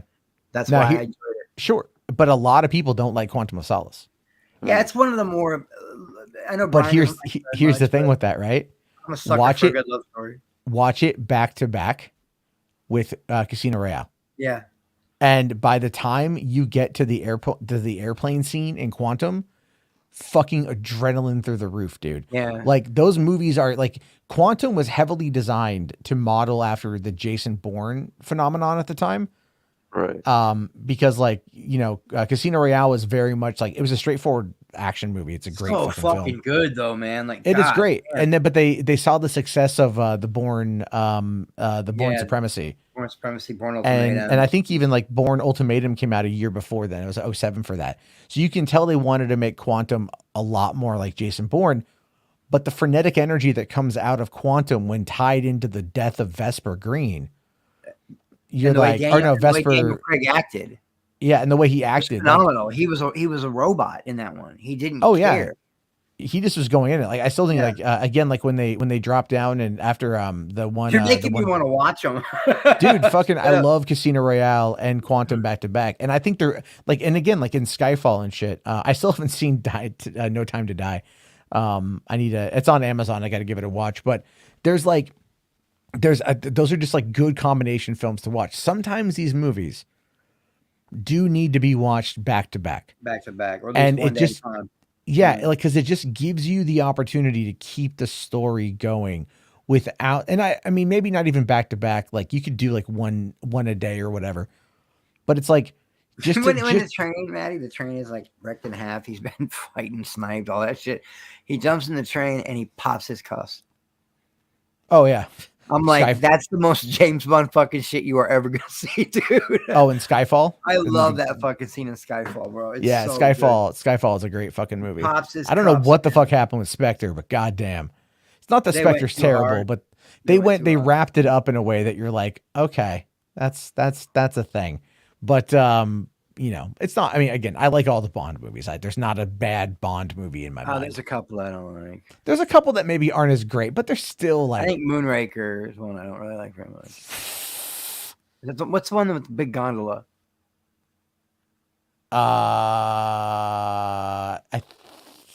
And the pigeons. And the newer one was the Media Mogul. I love Pearson every Bond he's ever been in. Oh, what? You don't like Tomorrow Never Dies? Is that the one with the Media Mogul? That's the one with Jonathan Pryce as the fucking bad guy? Yeah, not digging that one too much, man. Dude, fucking Michelle Yeoh, man. Come on. No, it had great action in it, but I just didn't like the plot. Like, I don't know. All right. I mean, like, but dude, Die Another Day is one that gets a lot of shit, but I like Die Another Day. That's such a Roger Moore-esque Bond film. If you heard my favorite, you'd be like, Chris, shut up. Because me and Brian thought about my favorite James Bond movie, the first Bond movie I ever saw in the theaters, View to a Kill. That's my favorite Bond movie. And I know it's not good. The one with Christopher Walken. Yeah, yeah. Well, I mean, dude, the fucking ending of that movie is fucking dope, man. The Like, blimp and shit. So the Golden Gate? Come on, man. Was that the one that had Benicio del Toro? No, that was License to Kill. The other Dalton movie? Yeah. Oh, I like, dude, License to Kill and what the fuck is the other one called? Living Daylight, bro. Yeah. That's right. Yeah, good. that's right. Those two are so good, man. Timothy Dalton's one of I loved him as Bond. I don't know why he didn't. He was good as Bond, but I will say though, look, fucking Pierce Brosnan's GoldenEye, man. That fucking just knocked it out of the goddamn park. Good. Octopussy's great. My two favorite are Octopussy and then View to a Kill. And Roger Moore's probably my favorite. It's my favorite car, the one that goes underwater, the BMW M1. That's my favorite car. Yeah, bro, I love that one, man. But some of the newer ones with Timothy Dalton, and then when they brought Pearson, I was like, these are good. The one where he's got the Jaguars on the ice, that's fucking dope. That's Die Another Day. I like Die Another Day quite a bit. Rosamund Pike, one of her first movies, Halle Berry. You know, I will say this though. What was it? The World Is Not Enough. The casting Denise Richards as Dr. Christmas Jones. Yeah, that was nuclear physicist. It's so dumb. Dude, fucking. The thing is though, with that movie is like the last line of that movie is such a Bond pun Remember the last line of that movie? It's him and it's him and Denise Richards are having sex, right? And they're having sex, and he just looks at her and he says, "And here I thought Christmas only comes once a year." Oh yeah, this is very Bond. That's super Dude, Bond. like that movie ended. I saw that movie because it came out in the fall of '99, right? And so I saw it.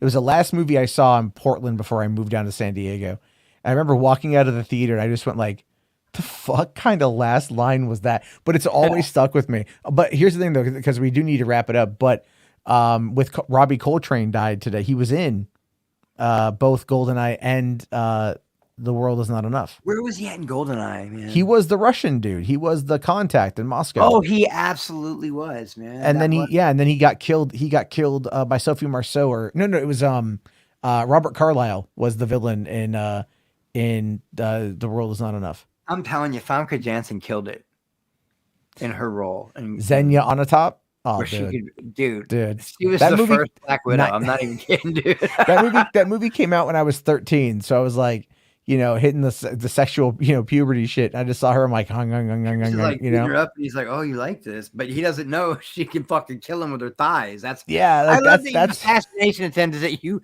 murk a motherfucker right after he comes. That's crazy, bro. Oh, well, I mean, you know what? He died happy. He died. Right? You gotta like he died really relaxed and chill. All right, I'm gonna bounce out of here and let you close this. Yeah, it's getting late. This is fun. I love it when you have me on, man. I have so much fun when I'm on here. I'm going through so much shit, so it's just so fun to get that shit off my mind, guys. So y'all be good and close it out, Maddie. Have a good one, buddy. Thank you. Let's see. Vince are asking, should I do a collab with Jesse Gender? I mean, I don't know if Jesse and I would agree on a lot of stuff, to be honest with you. Minnie Driver had a small role in GoldenEye. Really? Wow, I didn't know that. Yeah, Roman numerals here says rest in peace. I completely agree. She always liked a good squeeze. Yeah. That fucking goddamn dude. Goddamn, you gotta love it, man. All right, guys, listen. Fun long stream. I'll be on tomorrow night because I don't know if I'll be out driving. I don't know when I'm gonna get done with this fucking nonprofit thing I gotta go do. But tomorrow night maybe we'll just we'll do trailers or something like that. Saturday night, not much news going on, but maybe we can do trailers. I know if Jess is listening to this, he'll want to do a like an anime red pill stream. I don't quite know. Anyway, thank you very much to RJ and to Caden here and Max and Chris for coming on. Appreciate that, everybody. All right, I will chit chat with you all later. Have yourself a great day and peace out.